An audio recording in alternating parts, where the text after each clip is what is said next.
ஓசனா ஓசனா ஓசனா ஓசனா ஓசனா ஓசனா ஓசனா ஓசனா ஓசனா ஓசனா ஓசனா ஓசனா ஓசனா ஓசனா.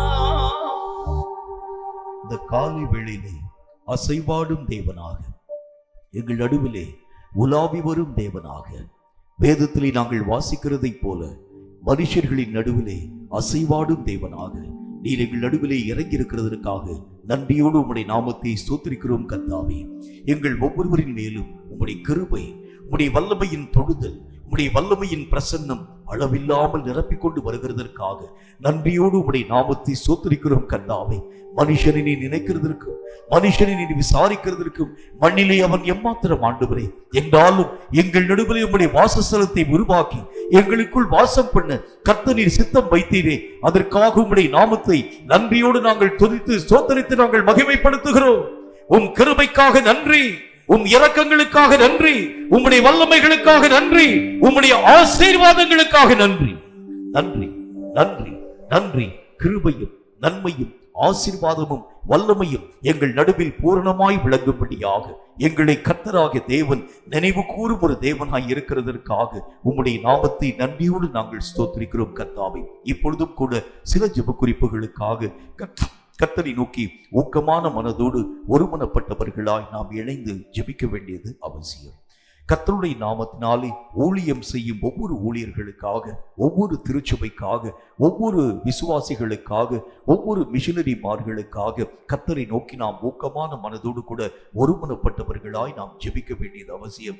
மீடியாவில் கர்த்தருடைய வார்த்தைகளை அறிவிக்கும் ஒவ்வொரு தேவ பிள்ளைகளுக்காக, டிராக்ஸ் வடிவில் கர்த்தருடைய வார்த்தைகளை விநியோகிக்கும் ஒவ்வொரு பிள்ளைகளுக்காக, கர்த்தருடைய நாமத்தினாலே நிறைய புஸ்தகங்களை எழுதுகிறதுனாலே அநேக மக்களுடைய உள்ளத்தை தேற்றக்கூடிய ஆவிக்குரிய அநேகம் தேவ ஜனங்களுக்காக கர்த்தரை நோக்கி நாம் ஊக்கமான மனதோடு கூட ஜெபிக்க வேண்டியது அவசியம். அவர்களுடைய வாழ்க்கையின் மூலமாக வெளியிடப்படக்கூடிய எந்த நிலைகளிலும் சத்துருவினுடைய எந்த விதமான குளறுபடிகளும் உருவாக்கப்பட்டு விடாதபடிக்காக கர்த்தருடைய நாமத்தினாலே சத்தியத்தை சத்தியமாய் அவர்கள் பேசக்கூடிய அளவிற்காக, சத்தியங்களை திரித்து பேசக்கூடிய எந்த அவல நிலைகளும் இனி வரக்கூடிய நாட்களிலே ஊழியர்களின் நடுவிலே, தேவ பிள்ளைகளின் நடுவிலே, சபைகளின் நடுவிலே காணப்படாதபடிக்காக கர்த்தருடைய நாமத்தினாலே இந்த கடைசி காலத்துல சத்துருவானவன் தன்னுடைய களைகளை விதைக்கிறதுனால நிறைய ஜனங்கள் போதகத்தினால் வஞ்சிக்கப்படக்கூடிய நிலைகளின் ஊடாக கடந்து போவார்கள் என்று கர்த்தருடைய வசனத்தில் வாசிக்கிறோமே. கர்த்தருடைய வார்த்தைகளை அறிவிக்கும் ஒவ்வொரு பிள்ளைகளுடைய வாயிலும் கர்த்தருடைய வார்த்தைகளே அன்றி வேறு ஒரு வார்த்தையும் கடந்து வராத அளவிற்காக கர்த்தர் அவர்கள் ஒவ்வொருவரையும் முழுக்க அபிஷேகம் பண்ணி முழுக்க தம்முடைய ஆவியினால் நிரப்பி சொல்லப்படும் ஒவ்வொரு வார்த்தைகளும் வேத எழுத்துக்களாக, அனல் மூட்டும் எழுத்துக்களாக, சத்துருவின் வல்லமைகளை ஜெயிக்கும் வார்த்தைகளாக அவர்கள் ஒவ்வொருடைய வாயிலே நின்று புறப்படும்படிக்காக எல்லாரும் வாய்களை திறந்து ஒருமனப்பட்டவர்களாய் ஊழியம் செய்யும் ஒவ்வொரு தேவ பிள்ளைகளுக்காக கர்த்தரை நோக்கி நாம் யாவரும் இணைந்து நாம் ஜெபிக்க போகிறோம். நன்றி ஆண்டவரே, கர்த்தருடைய நாமத்தினாலே அவர்கள் மூலமாய் சத்துருவின் எந்த ஆதிக்கமும் கிரியைகளை நடப்பித்து விடக்கூடாது. அவர்களின் மூலமாய் செயல்படுத்தப்படக்கூடிய செயல்களின் மூலமாய் ஜனங்கள் இடறி போகாத அளவிற்காக கர்த்தரே மெய்யான தெய்வம் என்பதை அவர்கள் தங்களுடைய வாழ்க்கையிலே அறியும்படிக்காக இவர்கள் மூலமாய் கர்த்தராகிய தேவன் தம்முடைய கிரியைகள் யாவற்றையும் நடப்பிக்கும் முகாந்திரமாக ஆண்டவராகிய இயேசுவை நோக்கி எல்லாரும் ரட்சிக்கப்பட்ட ஊழியம் செய்யும் ஒவ்வொரு பிள்ளைகளுக்காக கர்த்தரை நோக்கி நாம் யாவரும் இணைந்து நம்ம ஜெபிக்கலாம். கர்த்தருடைய அபிஷேகத்திலே நிரப்பப்பட்ட ஊழியங்களை, கர்த்தருடைய ஆவியிலே நிரப்பப்பட்ட ஊழியங்களை, அனல் கொள்ளும் ஊழியங்களை, தட்டி எழுப்பும் ஊழியங்களை, சத்துருவின் நாமத்தை மேற்கொள்ளும் ஊழியங்களை ஒவ்வொரு ஊழியர்களின் வழியாக கர்த்தராக தேவன் நிறைவாக்கும்படிக்காக எல்லாரும் ஒருமனப்பட்டு ஊழியர்களுக்காக, ஊழியம் செய்யக்கூடிய தேவ பிள்ளைகளுக்காக எழுத்து வடிவிலே, ஒளி வடிவிலே, ஒளி வடிவிலே, எந்த வடிவிலே அவர்கள் ஊழியங்களை செய்ய ஆரம்பித்தாலும் அவைகளின் மூலம் சாத்தானுடைய ஆதிக்கங்கள் தேவ ஜனங்களை வஞ்சித்து விடாத அளவிற்காக அவர்கள் ஒவ்வொருவரையும் கர்த்தருடைய கரம் முற்றும் முழுவதும் பாதுகாக்கும்படிக்காக அவர்கள் வாயிலே இருந்து புறப்படக்கூடிய வசனங்கள் இருபுறமும் கருக்குள்ள பட்டயமாய் புறப்படும்படிக்காக எல்லாரும் வாய்களை திறந்து ஒருமனப்பட்டு நம்ம ஜெபிக்கலாம். நன்றி நன்றி. கர்த்தரின் இறங்குவீராக. அவர்கள் பேசும் ஒரு எழுத்தும் வீணான எழுத்துக்களாய் வந்துவிடக் கூடாது. அவர்கள் எழுதும் ஒரு காரியமும் அவர்கள் பாடும் ஒரு பாடலும் மக்களுடைய மனதை இடர பண்ணிவிடக் கூடாது. ஒவ்வொருவரையும் கர்த்தரோடு கூட இணைத்து கட்டக்கூடிய வல்லமை வாய்ந்ததாக அவைகள் ஒவ்வொன்றும் பெறப்பட்டு பாயும்படிக்காக இயேசுவின் நாமத்தினால் அபிஷேகிக்கப்படக்கூடிய பாடல்களை, அனல் மூட்டும் பாடல்களை அவர்கள் எழுதும்படிக்காக கிருபைகளை தந்து ஆசீர்வதிக்க வேண்டும் என்று நாங்கள் ஜெபிக்கிறோம். கர்த்தருடைய நாமத்தினாலே ஊழியர்களுடைய பாதுகாப்புகளுக்காக ஜெபித்தோம். கர்த்தர் உண்மையாகவே எங்களுடைய ஜெபங்களை அங்கீகரித்து ஏற்றுக்கொண்டதற்காக நன்றி. கரங்களை தட்டி கர்த்தருடைய நாமத்தை நாம் ஸ்தோத்திரிப்போம். நன்றி ஆண்டவரே, நன்றி ஆண்டவரே, நன்றி ஆண்டவரே. நன்றியோடு நாமத்தை உயர்த்தி துதித்து ஸ்தோத்தரித்து மகிமைப்படுத்துகிறோம். ஆண்டவராகிய இயேசு கிறிஸ்துவின் நாமத்தினாலே உங்களை நான் வாழ்த்தி வரவேற்கிறேன். கர்த்தருடைய பெரிதான கிருபையினாலும் அவருடைய பரிசுத்தமுள்ள இரக்கங்களினாலும் தெளிவான ஒரு வாழ்க்கை வாழும்படிக்காக நீங்களும் நானும் அழைக்கப்பட்டிருக்கிறோம். ஒரு கிறிஸ்தவ வாழ்க்கை என்று அழைக்கப்படக்கூடிய இந்த நிலை ஒரு குழப்பத்தின் ஊடாக நம்மை ஆழ்த்தக்கூடிய ஒரு நிலைகள் அல்ல.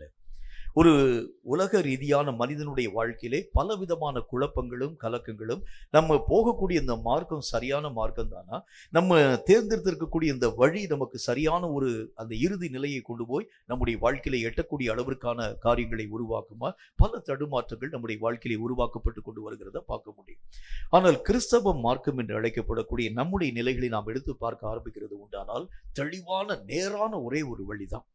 அதுல எந்த விதமான குறுக்கு காரியங்களும் நம்முடைய வாழ்க்கையிலே காணப்படுகிறது இல்லை. ஒருவேளை நெருக்கமான வழியா இருக்கலாம், என்றாலும் கூட தெளிவான ஒரு காரியத்தை தான் தேவன் தம்முடைய பிள்ளைகளின் நடுவிலே உருவாக்கும் ஒரு தேவனாக விளங்குகின்றார். கர்த்தருடைய வேத புத்தகத்தை நம்ம வாசிக்கிறது மாதிரி அப்போஸ்தலனாகிய பரிசுத்த பவுல் சொல்கின்றார், நாம் ஆராதிக்கக்கூடிய தேவன் அவர் கலகத்திற்குரிய ஒரு தேவன் அல்ல, குழப்பத்திற்குரிய ஒரு தேவனும் அல்ல. எல்லா காரியத்தையும் நேரான காரியமாக நம்முடைய வாழ்க்கையிலே உருவாக்கும் ஒரு தேவனாக விளங்குகிறதுனால அவருடைய வழியை கண்டுபிடிக்கிறது எளிது. அதுல எந்த விதமான தடைகளும் எந்த விதமான காரியங்களும் காணப்படுகிறது இல்லை. அதுல ஒரு தெளிவான ஒரு நடக்கையின் ஊடாக நம்ம கடந்து போக ஆரம்பித்தால் மட்டும்தான் தேவன் விரும்பும் இறுதி நிலையை எட்டி தேவ ராஜ்யத்தை சென்று அடைய நம்மால் முடியும். எப்படியாச்சும் நான் போவேன் என்றல்ல, இப்படிதான் போக வேண்டும் என்று கர்த்தராகிய தேவன் சட்டதிட்டங்களை நமக்காக எழுதி வைத்திருக்கிறார். ஏதாகிலும் ஒரு காரியத்தை நாம் பெற்றுக்கொள்ள வேண்டும் என்றால் அதனுடைய சட்டத்திற்கு உட்பட்டு நாம் இயங்க ஆரம்பித்தால் மட்டும்தான் அதனுடைய முழுமையை நாம் நம்முடைய வாழ்க்கையிலே தடையில்லாமல் அனுபவிக்க முடியும். ஒரு கியூல போய் தான் ஒரு காரியத்தை நீங்கள் பெற்றுக்கொள்ள வேண்டும் என்றால் கியூல நீங்க போகணும். அந்த கியூவை விட்டு நான் மீறி நான் போகிறேன் என்கிற ஒரு காரியத்தின் ஊடாக போகக்கூடாது. எது நமக்கு ஒழுங்கும் கிரமமுமாக நம்முடைய வாழ்க்கையிலே நியமிக்கப்பட்டிருக்கிறதோ அவைகளின் ஊடாக கடந்து போய் அந்த இறுதி நிலையை நாம் எட்டுகிறது தான் இந்த உலக வழிபாடும் மட்டுமல்லாமல் கர்த்தராகிய தேவனுடைய சித்தமும் அதுதான். ஆகவேதான் ஆண்டவராகிய தேவன் சொல்லக்கூடிய வார்த்தையின் அடிப்படையில் நம்முடைய வாழ்க்கையிலே நம்முடைய பார்வையிலே ஒரு தெளிவான ஒரு அனுபவம் காணப்பட வேண்டியது அவசியம்.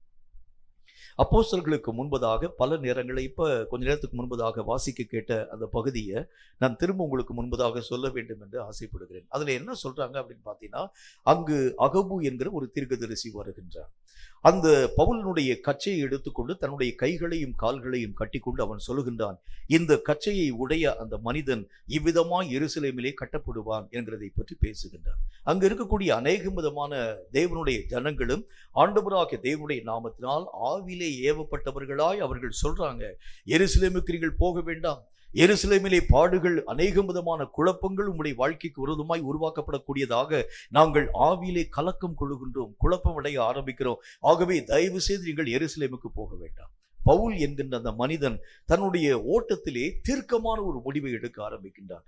மனிதர்கள் பேசும் யோசனைகளை அல்ல, மக்களால் உரைக்கப்பட்டிருக்கக்கூடிய காரியங்களை அல்ல, கர்த்தர் பவுலுக்கு எதை வெளிப்படுத்தினாரோ அவைகளையே திட்டமாய் நிறைவாக்கும் மனிதனாக அவன் சொல்லுகின்றான், எருசலேமில் நான் இவ்விதமாய் கட்டப்படுகிறதற்கு மட்டுமல்ல, என் உயிரை விடுகிறதற்கும் நான் ஆயத்தமாய் கடந்து போகிறேன். என்னுடைய ஜீவன் போனா கூட பரவாயில்ல, ஆண்டவராகிய தேவன் எனக்கு என்ன வழியை காண்பித்தாரோ அந்த வழிகளை விட்டு நீங்கள் என்னை கரைய பண்ண ஆரம்பித்தாலும் கூட அவைகளை விட்டு நான் இங்கும் அங்கும் விலகாதவனாய், நான் ஆண்டவராகிய தேவன் நியமித்த அந்த வழிகளை விட்டு விலகாதவனாய் என்னுடைய வாழ்க்கை நிலைகளை பாதுகாத்துக் கொள்வேன் என்கிறதை பற்றி பேசுகின்றான். அப்படின்னா வேதத்தில் நம்ம வாசிக்கிறது மாதிரி ஒரு தெளிவான ஒரு நடக்கை.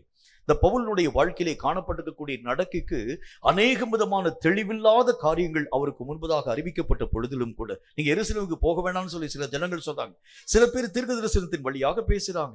ஆண்டவராகிய தேவன் எங்களுடைய ஆவியிலே சில காரியங்கள் யாவற்றை வெளிப்படுத்துகின்றார். அவர் சொல்லுகின்றார், ஆண்டவராகிய தேவனுடைய நாமத்தினால் எருசலேமுக்குள் நீங்கள் போகிறது உண்டானால் மகா பெரிய உபத்திரமும் வேதனையும் உங்களுடைய வாழ்க்கையிலே வரும் என்கிறதை பற்றி கர்த்தராகிய தேவன் எங்கள் ஆவியிலே பேச ஆரம்பித்தார். அகபு என்கிற தீர்க்கதரிசி எங்கோ இருந்து வந்தவன், அவன் சொல்றான், இவ்விதமான கச்சையை உடைய இந்த மனிதன் ஆண்டவராகிய தேவனுடைய நாமத்தினால் இவ்விதமாய் கட்டப்படுவான் என்கிறதை பற்றி அவன் பேச ஆரம்பித்தார். சில ஜனங்கள் ஒரு படி மேல போய் என்ன செஞ்சாங்க, பவுலுடைய கழுத்தை கட்டி கொண்டு புலம்புனாங்க, நீங்க போகாதீங்க, எங்களோடு கூட நீங்கள் இருக்க வேண்டும் என்கிறதை பற்றி பேச ஆரம்பித்தாங்க. எல்லா காரியங்களையும் பவுல் புறம்பே தள்ளி, தேவனுடைய திட்டம் எதுவாய் இருக்கிறது உண்டானால் இவைகளை நான் ஆசரிக்க ஆசைப்படுகிறேன் என்று கடந்து போகிறார். இப்போ நம்முடைய வாழ்க்கையில ஒரு தெளிவு இருக்கணும். பல ஜனங்கள் பல விதமான குழப்பத்துக்குரிய காரியங்கள் யாவற்றையும் சொல்லுவாங்க. நிறைய ஜனங்கள் தங்கள் மனதிலே ஏவப்பட்ட விஷயங்கள் யாவற்றையும் பேசுவாங்க. ஆனால் ஒரு ஆவிக்குரிய மனுஷனுடைய வாழ்க்கை என்று அழைக்கப்படக்கூடியது எப்படி இருக்க வேண்டும் என்றால், தேவன் அழைத்த அழைப்பிலே நான் நடப்பேன் என்கிற ஒரு தெளிவான ஒரு மார்க். அதுல எந்த விதமான குழப்பங்களும் நம்முடைய வாழ்க்கையில் வரக்கூடாது. பல சூழ்நிலைகள் நமக்கு எதிராக வர ஆரம்பித்தாலும், சில ஜனங்கள் அன்பினால் நம்மை பிடித்து இழுக்கும்படிக்காக கடந்து வர ஆரம்பித்தாலும், ஆண்டவருடைய நாமத்தினாலே தேவனுடைய சித்தத்தை விட்டு பின்னிட்டு போகக்கூடிய அளவிற்கான தெளிவற்ற குழப்பமான நிலைகள் நம்முடைய வாழ்க்கையிலே காணப்படக்கூடாது. சாத்தானுடைய முக்கியமான பணி என்ன அப்படின்னா பல விதமான குழப்பங்களை உருவாக்க ஆரம்பித்து விடுவார். இன்னும் ஒரே ஒரு எக்ஸாம்பிள் சொல்றேன் பாருங்க. கர்த்தருடைய நாமத்தினால ஆண்டவராகிய தேவனால் தாவீது என்கின்ற மனிதன் பயன்படுத்தப்பட போகின்றார்.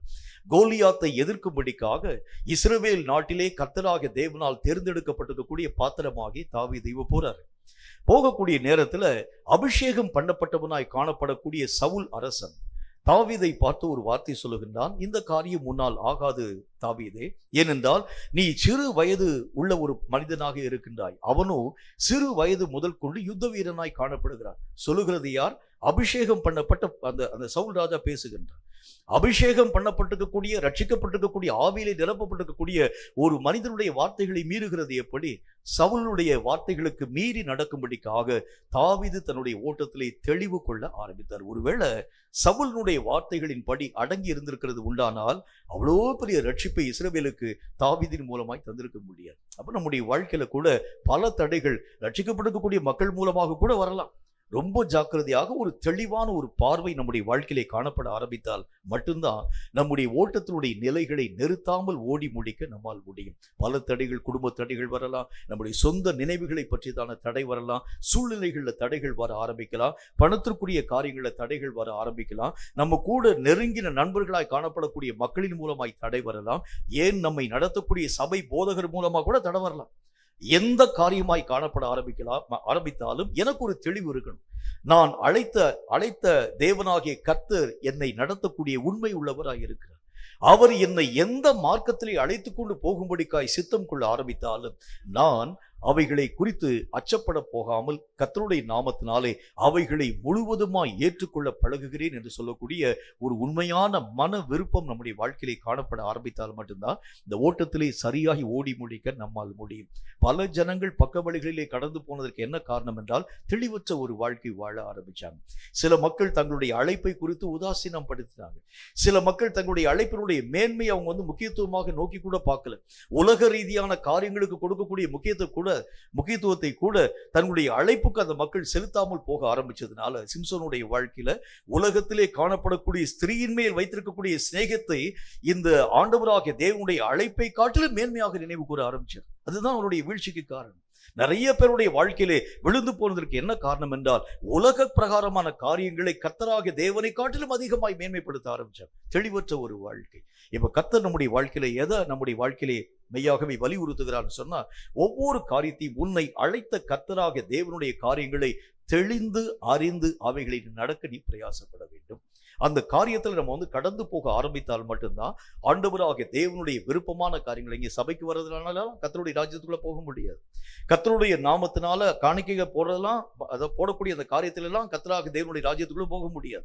வேதம் சொல்லக்கூடிய நல்ல ஒரு வார்த்தையின் அடிப்படையில எல்லா விதமான விஷயத்திலும் ஒரு தெளிவான ஒரு அணுகுமுறை நம்முடைய வாழ்க்கையில் இருக்கணும். ஒவ்வொரு காரியத்தை பற்றி தான ஒரு தெளிவான ஒரு சிந்தை நம்முடைய வாழ்க்கையில, இதுதான் என்னுடைய ஓட்டம், அதை நிர்ணயிக்கக்கூடிய ஒரு மனம் நம்முடைய வாழ்க்கையில காணப்படும். நிறைய நேரங்கள் இந்த மாதிரி தடுமாற்றம் வருகிறதுக்கு காரணம் என்ன என்று சொன்னால், பலவிதமான சூழ்நிலைகள் நம்மை மாற்றி அமைக்கக்கூடிய அளவிற்கான கிரியைகளை உருவாக்க ஆரம்பிக்கிறது. நாம் தெளிவற்ற ஒரு நிலைகளிலே இதுதான் என் வழி என்கிறதை பற்றி தெளிவான ஒரு பார்வையினுடைய வாழ்க்கை இருக்கிறது உண்டானால், அக்கம் பக்கத்திலே எத்தனை மக்கள் என்ன வார்த்தையை பேசினாலும் அவைகளிலே ஒன்றையும் நான் என்னுடைய வாழ்க்கையில் ஏற்றுக்கொள்ள மாட்டேன். எனக்கு வழி தெரியும். எனக்கு இதுதான் கர்த்தராகிய தேவன் தந்திருக்கக்கூடிய பாதை என்பதை நான் நிதானித்து அறிந்திருக்கிறது உண்டானால், எவன் என்னுடைய வாழ்க்கையினுடைய நிலைகளை கெட்டுப்போக பண்ணும்படியான சூழ்நிலைகளை உருவாக்கினாலும் என் வழியை விட்டு நான் விலகாதவனாய் கடந்து போக ஆரம்பிக்கிறதை பார்க்க முடியும். இயேசுவுக்கும் அதே விதமான சூழ்நிலைகள் உருவாக்கப்பட்டது. ஆண்டவராகிய தேவனுடைய நாமத்தினாலே அநேகம் விதமான ஜனங்களுக்கு முன்பதாக போய் நீர் அற்புதங்களை செய்ய வேண்டும் இயேசுவே என்று சொல்லி அவர் கூட இருக்கக்கூடிய சீஷர்களை அவரை பார்த்து சொல்ல ஆரம்பிச்சாங்க. என்றாலும் இயேசு கிறிஸ்து தன்னுடைய வழியிலே தெளிவாய் காணப்பட ஆரம்பிச்சதுனால அவர் ஒரு காரியத்தை செயல்படுத்த ஆரம்பித்தார். வேதத்தில் நம்ம வாசிக்கிறது மாதிரி அவருடைய வேதம் சொல்லக்கூடிய காரியத்தின் அடிப்படையிலே பிதாவாகிய தேவனுடைய சித்தம் இதுதான் அவருக்கு நல்லாவே தெரியும். அவர் சொல்றாரு, நான் இந்த மாதிரி வெளியரங்கமாய் ராஜாவாக மாறப்படக்கூடிய அழைப்பு என்னுடைய அழைப்பு கிடையாது. என்னுடைய அழைப்பு நான் தாழ்மையின் ரூபம் எடுத்து சிலுவையை சுமந்து என் ஜனங்களுக்காக என்னுடைய இரத்தத்தை சிந்த வேண்டியதான் கர்த்தராகிய தேவன் தந்த பணி. ஆகவே இந்த பணிக்கு எதிராக எத்தனை காரியங்கள் உருவாக்கப்பட ஆரம்பித்தாலும் என்னுடைய ஓட்டத்தினுடைய இலக்கை நான் அறிந்திருக்கின்றேன், என்னுடைய வழியை நான் அறிந்திருக்கிறேன். ஆகவே எந்த போதகமும் ஆண்டவராகிய தேவனுடைய மனதை ஈர்க்கவே இல்லை. வேதம் சொல்லக்கூடிய வார்த்தையின் அடிப்படையில் இன்றைக்கு நம்முடைய வாழ்க்கை அப்படி இருக்க ஆரம்பிச்சாதான் நிறைய ஜனங்களுடைய வாழ்க்கை எப்படி போயிடுச்சு பாருங்க. ஒரு நாளில் ஆண்டவராகிய தேவனுடைய நாமத்தினாலே வல்லமையாய் எழும்ப ஆரம்பிச்சோம். ஒரு நாளில் கர்த்தருக்கு நீங்களும் நானும் நெருப்பை போல பற்றி ஆரம்பிச்சோம். ஆனா இன்னைக்கு நம்முடைய ஆவிக்குரிய நிலைகளை பாருங்களேன், நம்மை அறியாத பலவீனமாக காணப்படக்கூடிய ஒரு சூழ்நிலை. ஜெபிக்க நம்மளால முடியல, பைபிள் வாசிக்க முடியல, கர்த்தருக்கு பிரியமா வாழ்க்கை வாழ முடியல, எதையோ யோசிக்கிறோம், எதையோ ஒரு காரியத்தின் ஊடாக கடந்து போகிறோம். எதற்காக நான் ரட்சிக்கப்பட்டேன், எதற்காக நான் கர்த்தராகிய தேவனால் மெய்யாகவே அழைக்கப்பட்டேன், இதுவே நமக்கு தெரியல. எதையோ ஒரு காரியத்தின் ஊடாக கடந்து போகிறோம், எதுக்காகவே அழுகிறோம், எதற்காகவும் நாம் வேதனைப்படுகிறோம், எதையோ நினைத்து நாம் புலம்புகிறோமே தவிர இதுதான் என் தேவன் எனக்கு வைத்திருக்கக்கூடிய மார்க்கம் என்பதை உணர முடியாமல் கடந்து போயிடும். ஆகவேதான் சாத்தானுடைய வேகம் இந்த நாட்களிலே மும்முரமாய் காணப்படுகிறது. அதான் காரணம். ஏனென்றால் மக்கள் எல்லா விதமான ஜனங்களும் ஆவிக்குரிய ஜனங்களும் கூட கண் மயக்கத்தினால் சிக்குண்டு கடந்து போறாங்க. உங்களுக்கு தெரியல, போக வேண்டிய மார்க்கம் தெரியல, வர வேண்டிய மார்க்கம் தெரியல, இதுதான் கர்த்தருடைய பாதை என்பதை பற்றி உங்களுக்கு தெரியாம போக ஆரம்பிக்கிறதுனால சாத்தானால் அவர்கள் எளிதாய் வஞ்சிக்கப்படக்கூடிய நிலைகளின் ஊடாக கடந்து போறாங்க. எதையோ ஊழியத்தை பார்க்கிறோம், எதையோ 4 வார்த்தை ஜெபம் பண்றோம், ஏதோ கர்த்தருடைய நாமத்தினால காணிக்கை கொண்டு போறோம், ஏதோ ஒரு சபைக்குள்ளாக நான் கடந்து போகிறேன். நீங்க நல்ல ஒரு காரியத்தை நீங்க ஆழமான விதத்தில் யோசிக்க வேண்டியது அவசியம். என்னை அழைத்த கர்த்தர் எதற்காக என்னை அழைத்தார்? இதை நீங்க ஒவ்வொரு நாளும் உங்களுடைய வாழ்க்கை நீங்க ஆண்டவராகிய தேவனுக்கு முன்பதாக ஜெபிக்கக்கூடிய நேரத்துல ஒரு கொஸ்டின் நீங்க வைக்கணும்.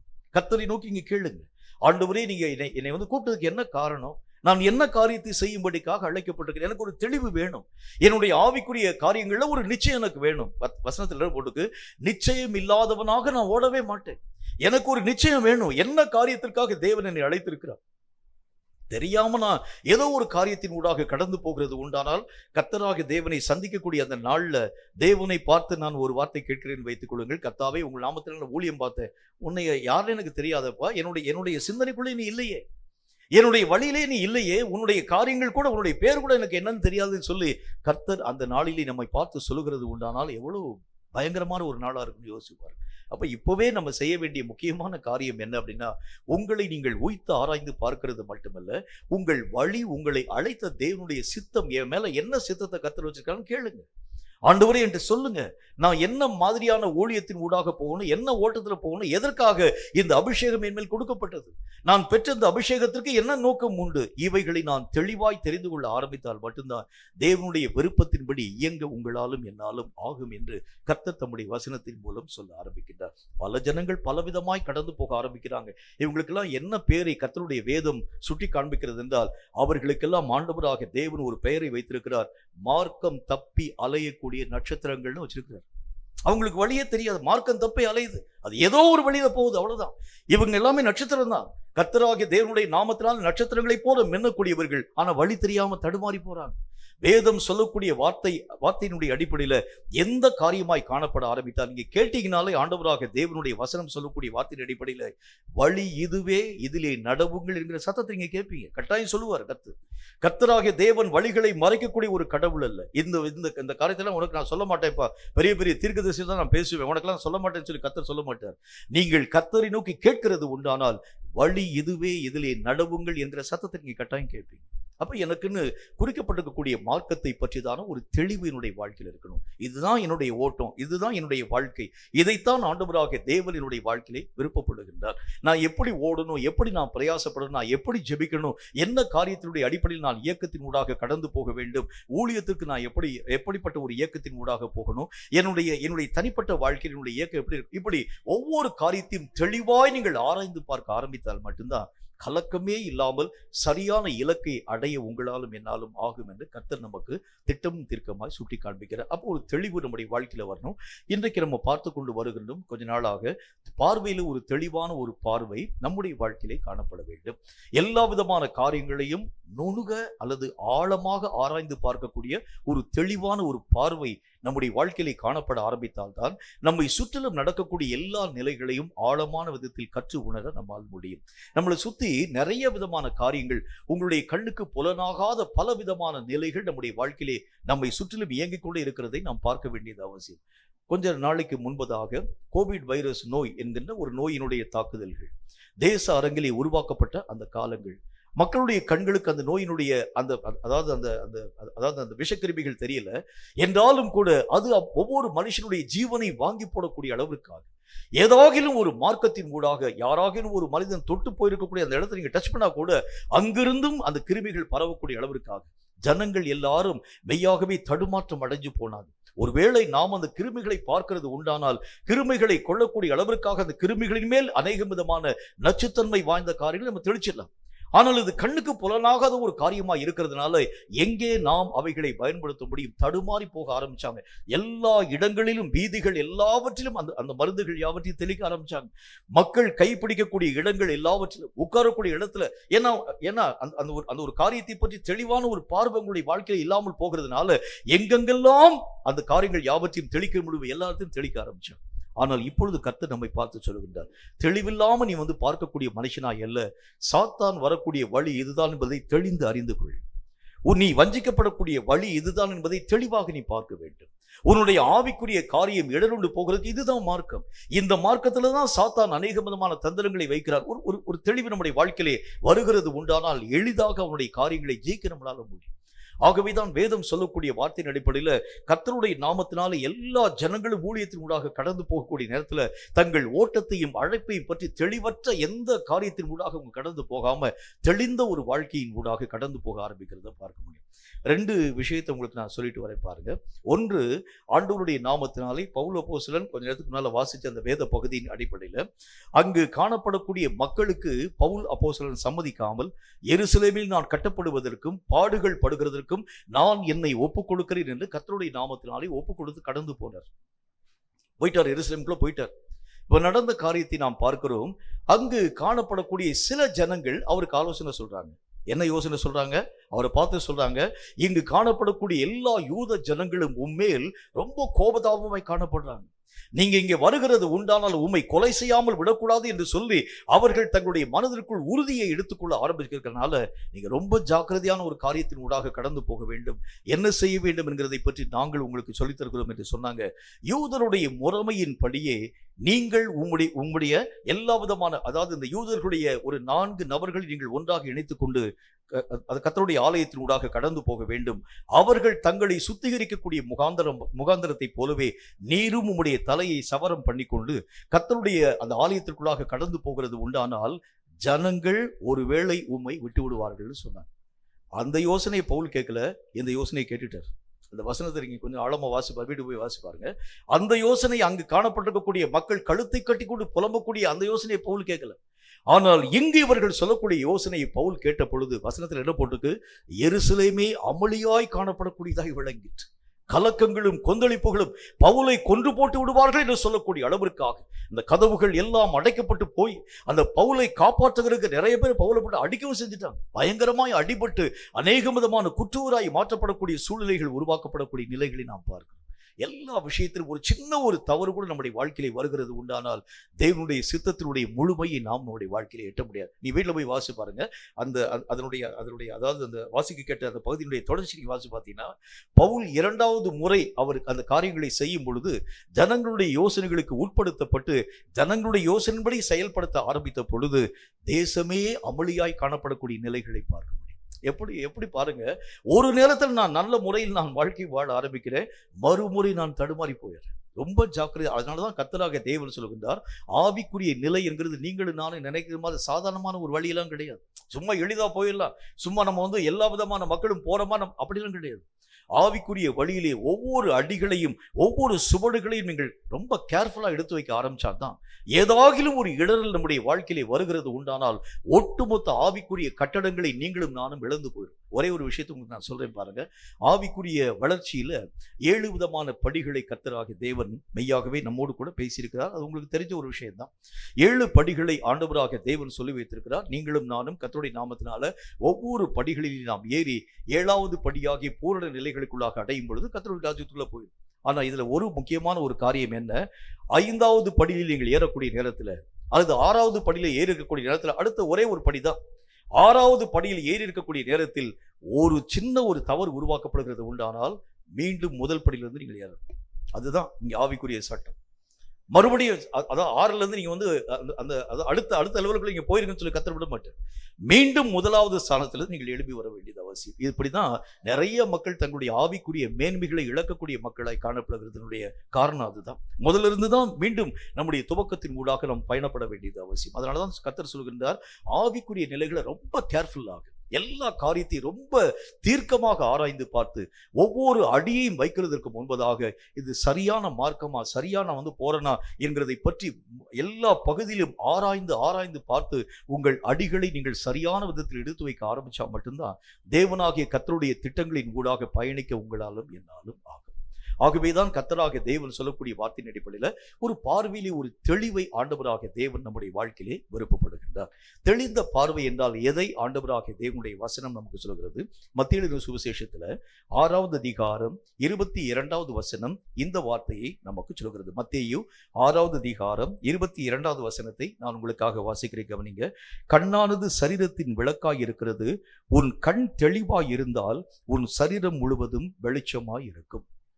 முதலாவது காரியம், கண்களில் தெளிவு நம்முடைய வாழ்க்கையிலே வருகிறது உண்டானால் இடரல் நம்முடைய வாழ்க்கையிலே உருவாக்கப்படாத வெளிச்சத்தின் பிள்ளையாய் நீங்கள் மாற்றத்தின் ஊடாக கடந்து போறீங்க. சில ஜனங்கள் நம்மளை பார்த்து சொல்றாங்க, போகக்கூடிய வழியிலே சர்ப்பம் படுத்திருக்கிறது, போகக்கூடிய வழியிலே அநேகம் குழிகள் காணப்பட ஆரம்பிக்கிறது, போகக்கூடிய வழியிலே அநேகம் முள்ளுகள் காணப்படக்கூடிய பயங்கரமான பாதையின் ஊடாக பயணிக்க ஆரம்பிக்கின்றார், நிறைய காடுகள் அநேகம் விதமான வன விலங்குகள் காணப்படக்கூடிய சூழ்நிலைகள் என்று சொல்லி பல ஜனங்கள் சொல்லும் பொழுது, நீங்கள் வெளிச்சமான ஒரு வாழ்க்கையை வாழுகிறது உண்டானால் யாரும் உங்களை நடத்த வேண்டிய அவசியமே இல்லை, யாரும் உங்களை லீட் பண்ண வேண்டிய அவசியம் இல்லை. ஏன்னா உங்களுக்குள்ளே வெளிச்சம் காணப்படக்கூடிய நிலைகளை நீங்கள் பார்க்கிறீங்க.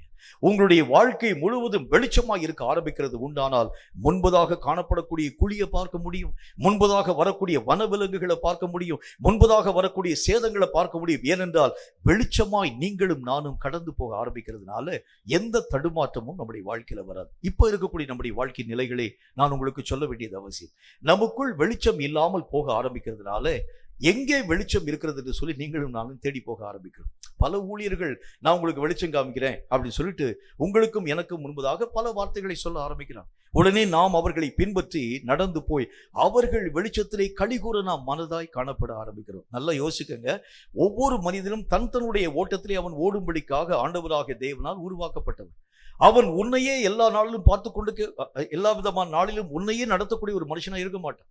சில நாட்கள் உனக்கு தேவையான காரியங்களை சொல்லுவான், சில நாட்கள் அவனுக்குண்டான காரியத்தை பார்க்க வேண்டியது அவசியமான ஒன்று. ஆகவே சில நாட்களிலே கர்த்தருடைய நாமத்தினால் உங்களை நடத்தக்கூடிய அந்த மனுஷன் உங்களை பார்த்து சொல்லுவார், இனி நீயே போப்பா, என்னால முடியாது, நான் என்னுடைய ஆவிக்குரிய நிலைகளை நான் பார்க்க வேண்டியது அவசியம், ஆகவே நீயாக பயணிக்க வேண்டும்.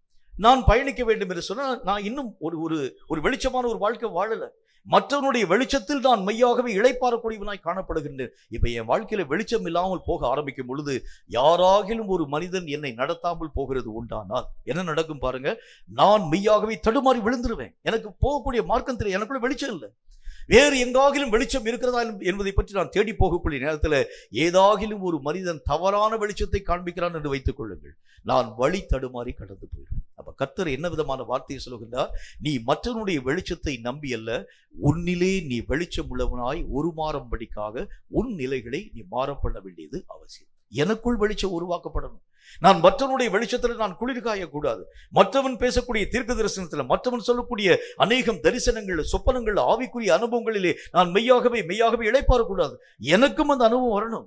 நான் இந்த மாதிரியான ஒரு காரியத்தின் ஊடாக கடந்து போக ஆரம்பித்தால் மட்டும்தான் என் தேவனாகிய கர்த்தரை தெளிவாக நான் என்னுடைய வாழ்க்கையை அறிய முடியும். இப்ப நான் உங்களை பார்த்து ஒரு வார்த்தை சொல்லுகின்றேன், கர்த்தராகிய தேவன் என்றால் இப்படித்தான் அவர் இருப்பார் என்பதை பற்றி நான் உங்களை பார்த்து சொல்றேன். நீங்களும் அந்த காரியங்களை நம்பி கர்த்தர் இப்படித்தான் போல இருப்பார் போல இருக்கிறது சொல்லி யோசிக்கிறீங்க. ஆனால் கர்த்தராகிய தேவன் சொல்லுகின்றார், அவனுக்கு நான் என்னை அந்த விதமாய் நான் வெளிப்படுத்தினேன், உனக்கு நான் என்ன மாதிரி வெளிப்படுத்த போறேன்? நீ என்னை தேடும் பொழுதுதான் என்னுடைய முக்கியமான முக ரூபத்தினுடைய மகிமையை உனக்கு ஏற்ற வண்ணமாய் நீ மெய்யாகவே தரிசிக்கக்கூடியவனாய் விளங்குவாய். அப்போ ஒவ்வொரு மனுஷனுடைய வாழ்க்கையிலும் தனிப்பட்ட இந்த அனுபவங்கள் முக்கியத்துவம் வாய்ந்தது. அதுக்கு பிறகுதான் தெளிந்த ஒரு வாழ்க்கை, வெளிச்சமான ஒரு வாழ்க்கை. என் தேவனை பற்றி வேறு யாரும் எனக்கு சொல்ல வேண்டாம், நானே வெளிச்சமாக என் தேவனை ஆழமாய் அறியக்கூடிய அறிவுள்ளவனாய் இருக்கின்றேன். என் தேவனுடைய காரியங்களை பற்றி நீ எனக்கு சொல்ல வேண்டிய அவசியம் இல்லை. என் தேவனாகிய கர்த்தரை பற்றி தான் வெளிச்சம், ஞானத்திலே காணப்படக்கூடிய வெளிச்சம் எனக்குள் இருக்கிறதுனாலே என் தேவன் இப்படிப்பட்டவர்தான் என்பதை பற்றி நான் ஆழமாய் அறிந்திருக்கின்றேன். இன்னைக்கு அநேக விதமான கள்ள உபதேசங்கள் வந்ததுக்கு என்ன காரணம் என்றால், ஜனங்களுடைய வாழ்க்கையிலே வெளிச்சம் இல்லாமல் போக ஆரம்பிக்கும் பொழுது ஏதோ ஒரு காரியத்தை பற்றி பேசக்கூடிய மக்களுடைய வார்த்தைகளை அப்படியே நம்பி கர்த்தராக தேவனை விட்டு வழி விலகி கடந்து போகக்கூடிய நிறைய கூட்டத்தின் மக்களை பார்க்க முடியும். அப்ப கர்த்தர் என்ன சொல்ல வருகின்றார்? உன் கண்களை முதல் காரியம் தெளிவாய் நீ வைத்துக் கொள்ள வேண்டியது அவசியம். உன்னுடைய கண்கள் தெளிவாய் காணப்படுகிறது உண்டானால் உன்னுடைய வாழ்க்கையிலே வரக்கூடிய வெளிச்சத்தினால் எல்லா விதமான வழிகளையும் நீ கடக்கக்கூடியவனாய், மற்றவனுடைய உதவி இல்லாமல் நீயே பயணப்படக்கூடிய ஒரு மனிதனாய், மற்றவனுடைய தீர்க்க தரிசனம் இல்லாம உனக்கும் கர்த்தருக்குமே நேரடியான தொடர்பு. என் தேவனாகிய கர்த்தர் என்னோடு கூட பேசட்டும், என் தேவனாகிய கர்த்தர் எனக்கு காரியங்கள் யாவற்றையும் வெளிப்படுத்த வேண்டியது அவசியம். கொஞ்சம் ஒரு விஷயத்தை உங்களுக்கு நான் சொல்ல வேண்டியது அவசியம். கர்த்தருடைய நாமத்தினால ஒரு தீர்க்கதரிசி ஒருவன் கர்த்தருடைய வார்த்தைகளை சுமந்து கொண்டு கடந்து வருகின்றார். கர்த்தருடைய வார்த்தைகளை அறிவிக்கக்கூடிய அந்த நேரத்துல பலிபீடங்கள் மெய்யாகவே சிதறி போகும் என்கிறதை பற்றி கர்த்தருடைய வார்த்தைகளை பேசுகின்றார். கர்த்தருடைய நாமத்தினாலே பலிபீடங்கள் உடையக்கூடிய நேரத்துல ராஜா அவனை பார்த்து ஒரு வார்த்தை சொல்கிறான், அவனை பிடியுங்கள் சொல்றார். பிடியுங்கள் என்று சொல்லக்கூடிய அந்த நேரத்துல அந்த நீட்டப்பட்ட கை மடக்க முடியாம நின்று போயிடுச்சு. உடனே அந்த தீர்க்கதரிசியை பார்த்து பயம் கொள்ளக்கூடிய அந்த அரசன் தீர்க்கதரிசி பார்த்து சொல்றான், எனக்காக நீ ஜெபம் பண்ணு, என்னுடைய கரங்கள் மீண்டும் பழைய நிலைமைக்கு மெய்யாகவே உட்படுத்தப்பட வேண்டியது அவசியம், ஆகவே எனக்காக நீ ஜெபிக்க வேண்டும் என்கிறதை பற்றி ராஜா அவனை பார்த்து சொல்றான். உடனே அந்த தீர்க்கதரிசி ஜெபிக்கிறாரு. உடனே அவனுடைய கை சுகமாக்கப்பட்டு விட்டு இதை எல்லா ஜனங்களும் சுற்றி இருக்கக்கூடிய மக்கள்லாம் பார்க்குறாங்க. ஒரு தீர்க்கதரிசியினுடைய பிள்ளைகளும் அந்த ஒரு காரியத்தை பார்க்குறாங்க. நேராக போய் அவங்க அப்பாட்ட போய் சொல்றாங்க. அவர் ஒரு வயசான ஒரு தீர்க்கதரிசி, கர்த்தருடைய நாமத்தினால் தீர்க்கதரிசனம் சொல்லக்கூடிய அந்த மனுஷன். இப்ப இந்த பிள்ளைங்க போய் அவங்க அப்பாட்ட போய் சொல்றாங்க, இந்த மாதிரி ஒரு தீர்க்கதரிசி வந்தாரு, கர்த்தருடைய நாமத்தினால் பெரிய ஒரு அதிசயமான ஒரு காரியம் ஒன்றை உருவாக்கினார். பலிபீடங்கள் மெய்யாகவே உடைக்கப்பட்டு மேலே காணப்படக்கூடிய சாம்பல் எல்லாம் சிதறி போகக்கூடிய அளவிற்காக கர்த்தருடைய வல்லமை விளங்கிற்று. கர்த்தருடைய நாமத்தினாலே ராஜாவுடைய கோபம் அவன் மூண்ட பொழுது அவனை பிடியுங்கள் என்று சொன்னார். சொல்லக்கூடிய அந்த நீட்டப்பட்ட கை மடக்க முடியாமல் போயிடுச்சு. கர்த்தருடைய நாமத்தினால அந்த தீர்க்கதரிசி ஜெபம் பண்ணாரு. அவனுக்கு கை சுகமாயிடுச்சு. அவன் எங்க போனான்னு கேட்டாரு அவங்க அப்பா. உடனே இந்த வழியாத்த அவன் கடந்து போனான். நேரா போய் அவனை போய் கூட்டிட்டு வாங்க சொன்னார். இந்த தீர்க்கதரிசி அழைக்கும்படிக்காக தன்னுடைய குமாரர்களை அனுப்புகின்றார். அனுப்பக்கூடிய அந்த குமாரர்கள் போய் சொல்லுவாங்க, எங்க அப்பா உங்களை கூப்பிடுறாங்க, அவர் பெரிய தீர்க்கதரிசிங்க இந்த ஊர்ல என்று சொல்லி அழைக்கிறார். உடனே அந்த தீர்க்கதரிசி சொல்லுகிறார், கர்த்தருடைய நாமத்தினாலே வந்த வழியே நான் திரும்பக்கூடாது, இந்த வீட்டில் எந்த வீட்டிலையும் நான் சாப்பிடக்கூடாது, என்னை அனுப்பின என் தேவனாகிய கர்த்தர் எனக்கு சொல்லியிருக்கிறார், ஆகவே நான் என்னுடைய வழியை போகிறேன். அந்த தீர்க்கதரிசிட்ட போய் மீண்டும் அவனுடைய குமாரர்கள் போய் சொல்றாங்க, அந்த தீர்க்கதரிசி இந்த மாதிரி சொல்லிட்டாருங்க, மீண்டும் போய் அவனை பார்த்து சொல்லு, நானும் ஒரு தீர்க்கதரிசி தான், கர்த்தர் இப்பதான் என்கிட்ட வந்து சொன்னாருன்னு சொல்றாரு. இந்த வார்த்தைகளை கேட்ட அந்த தீர்க்கதரிசி தேவனுடைய வார்த்தைகளுக்கு மீறி திரும்ப அந்த வீட்டுக்குள் கடந்து போன அவனுடைய வாழ்க்கையுடைய நிலைகள் நாம் அறிந்திருக்கக்கூடிய ஒரு விஷயம்தான். சாப்பிட்டு முடிக்கக்கூடிய நேரத்தில் அந்த வயசான தீர்க்கதரிசிக்கு ஒரு தீர்க்கதரிசனம் வருது, நீ போகக்கூடிய வழியிலே ஒரு சிங்கம் ஒன்று உன்னை அடித்து கொள்ளும் என்கிற ஒரு தீர்க்கதரிசனம். அதே மாதிரி செத்து போயிட்டான் வழியில். இதுல என்ன ஒரு காரியத்தை நான் உங்களுக்கு சொல்லுகின்றேன், ஒரு தெளிவான ஒரு பார்வை உங்க வாழ்க்கையில் இருக்கிறது உண்டானால் வழி விலக பண்ணும்படிக்கா எத்தனை தீர்க்க தரிசனங்கள் உரைக்கப்பட ஆரம்பித்தாலும் நீங்கள் அவைகளின் மூடாக போக மாட்டீங்க. ஏன்னா இந்த நாட்கள்ல தீர்க்கதரிசிகள் என்கிற பேர்ல பலவிதமான நிறைய ஜனங்களை நீங்களும் நானும் பார்க்க முடியும். ஒரு காலத்துல தீர்க்கதரிசிகள் எங்கோ அங்கும் இங்கும் காணப்படக்கூடிய நிலைகளை பார்க்க முடியும். எனக்கே இப்போ ஒரு சந்தேகமா இருக்கு, நம்முடைய ஐக்கியத்துல எத்தனை தீர்க்கதரிசி இருக்கான்னு எனக்கு தெரியல. வேதம் சொல்லக்கூடிய வார்த்தையின் அடிப்படையில தீர்க்கதரிசிகளுடைய எண்ணிக்கைக்கு இப்போ அளவே கிடையாது. எங்கு போக ஆரம்பித்தாலும் தீர்க்கதரிசிகளை பார்த்துடலாம். எந்த சபைக்கு போனாலும் சரி, எந்த எந்த கிராமத்துக்குள்ள நீங்க கடந்து போக ஆரம்பிச்சாலும், ஏன் உங்க தெருக்குள்ளாக நீங்கள் கடந்து போகக்கூடிய நேரத்துல ஒருவேளை நீங்க அதாவது உங்களுடைய வீடு அது ஒரு லைன் வீடா இருக்கிறது உண்டானால் அந்த லைன் வீட்டுல எத்தனை தீர்க்கதரிசி இருப்பான்னு தெரியாது. எங்கு பார்த்தாலும் தீர்க்க தரிசனம், வாய்க்கு வந்தபடியெல்லாம் சொல்லக்கூடிய தீர்க்க தரிசனம். இவைகளிலே நின்று நீங்களும் நானும் காப்பாற்றப்பட வேண்டும் என்றால் நீங்கள் வெளிச்சமாய் காணப்பட வேண்டியது அவசியம். உங்களை வழிவிலக பண்ணக்கூடிய நிலைகளிலே நின்று நீங்கள் காப்பாற்றப்பட வேண்டும் என்றால் உங்கள் வெளிச்சம் உங்கள் வாழ்க்கையில் இருக்கணும்.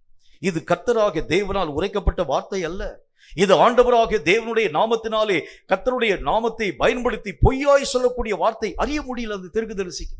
அவ்வளோ காரியத்தை தெளிந்து பேசின அந்த தீர்க்கதரிசி ஒரு இமைப்பொழுது அவன் வயது சென்றவன் என்பதை பற்றி யோசிக்க ஆரம்பிச்சதுனால, என்னை காட்டிலும் வயதிலே முதிர்ந்தவன் அவன் அனுபவசாலி, அவன் பேசக்கூடிய வார்த்தைகள் அவைகள் மெய்யாகவே பொய்த்து போகிறதில்லை என்பதை பற்றி தன்னுடைய உள்ளத்தின் ஆழத்திலே யோசித்து அந்த மனிதன் பின்பற்றி கடந்து போனான். கர்த்தராகிய தேவனுடைய கோபாக்கினை தன்னுடைய வாழ்க்கையை பெற்றுக்கொள்ள ஆரம்பித்தான்.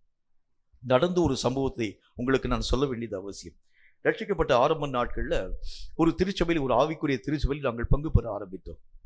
இந்த சபையில அநேக விதமான கட்டுப்பாடுகள், இங்க தனியெல்லாம் போயெல்லாம் ஜெபம் பண்ணக்கூடாது, எதுவாய் காணப்பட ஆரம்பித்தாலும் சபைக்குள்ள நீங்க இருந்து நீங்க ஜெபிக்க வேண்டும், தனியா நீங்க எந்த விதமான காரியத்தையும் செய்யக்கூடாது என்பதை பற்றி நிறைய விஷயங்களை பேசினாங்க.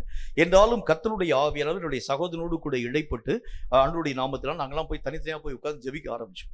அந்த சபை போதகர் திடீர் என்று சொல்லி ஒரு நாள் பிரசங்கம் பண்ண ஆரம்பித்தார்.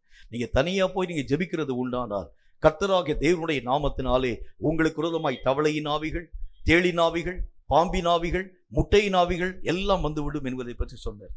என்னங்க இது, என்ன ஆவிகள் எனக்கு தெரியலையே. தவளையின் ஆவிங்களுக்கு தெரியும், சர்ப்பத்தினுடைய ஆவியும் தெரியும், தவளையின் ஆவி தெரியும், சர்ப்பத்தினுடைய ஆவி தெரியும், தேளின் ஆவி சொல்றீங்க, அதன் பின்பதாய் முட்டையின் ஆவின்னு சொல்றீங்க, அது என்னன்னு தெரியலையே. கர்த்தருடைய நாமத்தினாலே இந்த மனுஷன் சொன்னாரு, அதாவது மகன் தன்னுடைய தகப்பனை பார்த்து அப்பத்தை கேட்டால் அந்த அந்த அந்த மனுஷன் என்னத்தை கொடுக்க மாட்டான் அப்படி, அந்த ஒவ்வொரு காரியத்திற்கும் ஒவ்வொரு ஆவியை சொல்றாரு. உடனே என்னுடைய சகோதரனுக்கு கொஞ்சம் டென்ஷன் ஆயிடுச்சு. அவர் அவரை பார்த்து ஒரு கேள்வி கேட்டாங்க. நீங்க கர்த்தருடைய நாமத்தினாலே ஊழியம் பார்க்கக்கூடிய தேவனுடைய மனிதர், இங்க நீங்க ஊழியத்திற்கு ஆண்டவராகிய தேவனால் அனுமதிக்கப்பட்டீர்கள், இது உங்களுக்கு சந்தேகம் இருக்கான்னு கேட்டாங்க. இல்ல என் கர்த்தருடைய வார்த்தையின்படி தான் நான் இந்த பகுதியில் ஊழியத்தின் ஊடாக கடந்து போனேன். இப்போ உங்களை பார்த்து ஒரு கேள்வி கேட்கிறேன். உங்களுடைய தலைமை போதகர் திடீர்னு சொல்லி கர்த்தர் என்கிட்ட சொல்லியிருக்கிறாங்க, நீங்க இந்த பகுதியிலிருந்து மாறுதலின் ஊடாக கடந்து போய் வேறு பகுதிக்குள்ளாக நீங்கள் ஊழியத்திற்குள்ளாக போக வேண்டும் என்கிறதை பற்றி உங்களுடைய தலைமை போதகர் கர்த்தருடைய வார்த்தையாக சொல்கிறார். ஆனா உங்களுக்கு கர்த்தர் பேசியிருக்கிறது இங்கே தான் ஊழியம் பார்க்க வேண்டும் என்று, நீங்க என்ன செய்வீங்கன்னு கேட்டாங்க அண்ணன். உடனே அவர் சொன்னார், என்னுடைய தலைமை போதகருடைய வார்த்தையின்படி நான் செய்வேன். அப்ப கர்த்தர் உங்கள்கிட்ட சொன்னது நீங்க செய்ய மாட்டீங்களா? என்னை காட்டிலும் அவர் அனுபவசாலி, வயது முதிர், இப்படிதான் இந்த தீர்க்கதரிசி சொன்னார். என்னை காட்டிலும் அவர் வயது முதிர்ந்தவர், அவருக்கு தெரியாத ஒரு அனுபவம் என்ன இருக்க போகிறது என்பதை பற்றி அந்த தீர்க்கதரிசி யோசித்து அவனுடைய வார்த்தையின்படி கடந்து போன நடந்த காரியத்தை பார்க்கின்றோம். தேவனுடைய சாபத்தை தன்னுடைய வாழ்க்கையில பெற்றுக்கொள்ள ஆரம்பிச்சு. அப்போ முதல் காரியம் என்ன? எனக்குள் ஒரு வெளிச்சம் இருக்கணும். என்னை நடத்தும் கர்த்தர் என்னை வெளிச்சமாக உருவாக்கி வைத்திருக்கிறார். இருளான நமக்கு அறியாத ஒரு மார்க்கத்திலே கடந்து போகிறதற்கு முன்பதாக, கர்த்தராக தேவன் உங்களை நடத்துகிறதற்கு முன்பதாக உங்களை கர்த்தர் வெளிச்சமாக உருமாற்றம் அடைய செய்ய ஆரம்பித்து விடுகிறார். உங்களுக்குள் வெளிச்சம் இருக்கிறது உண்டானால் உங்களையும் என்னையும் ஒரு சத்துவமும் இடறி போகக்கூடிய காரியங்களை உருவாக்கவே முடியாது.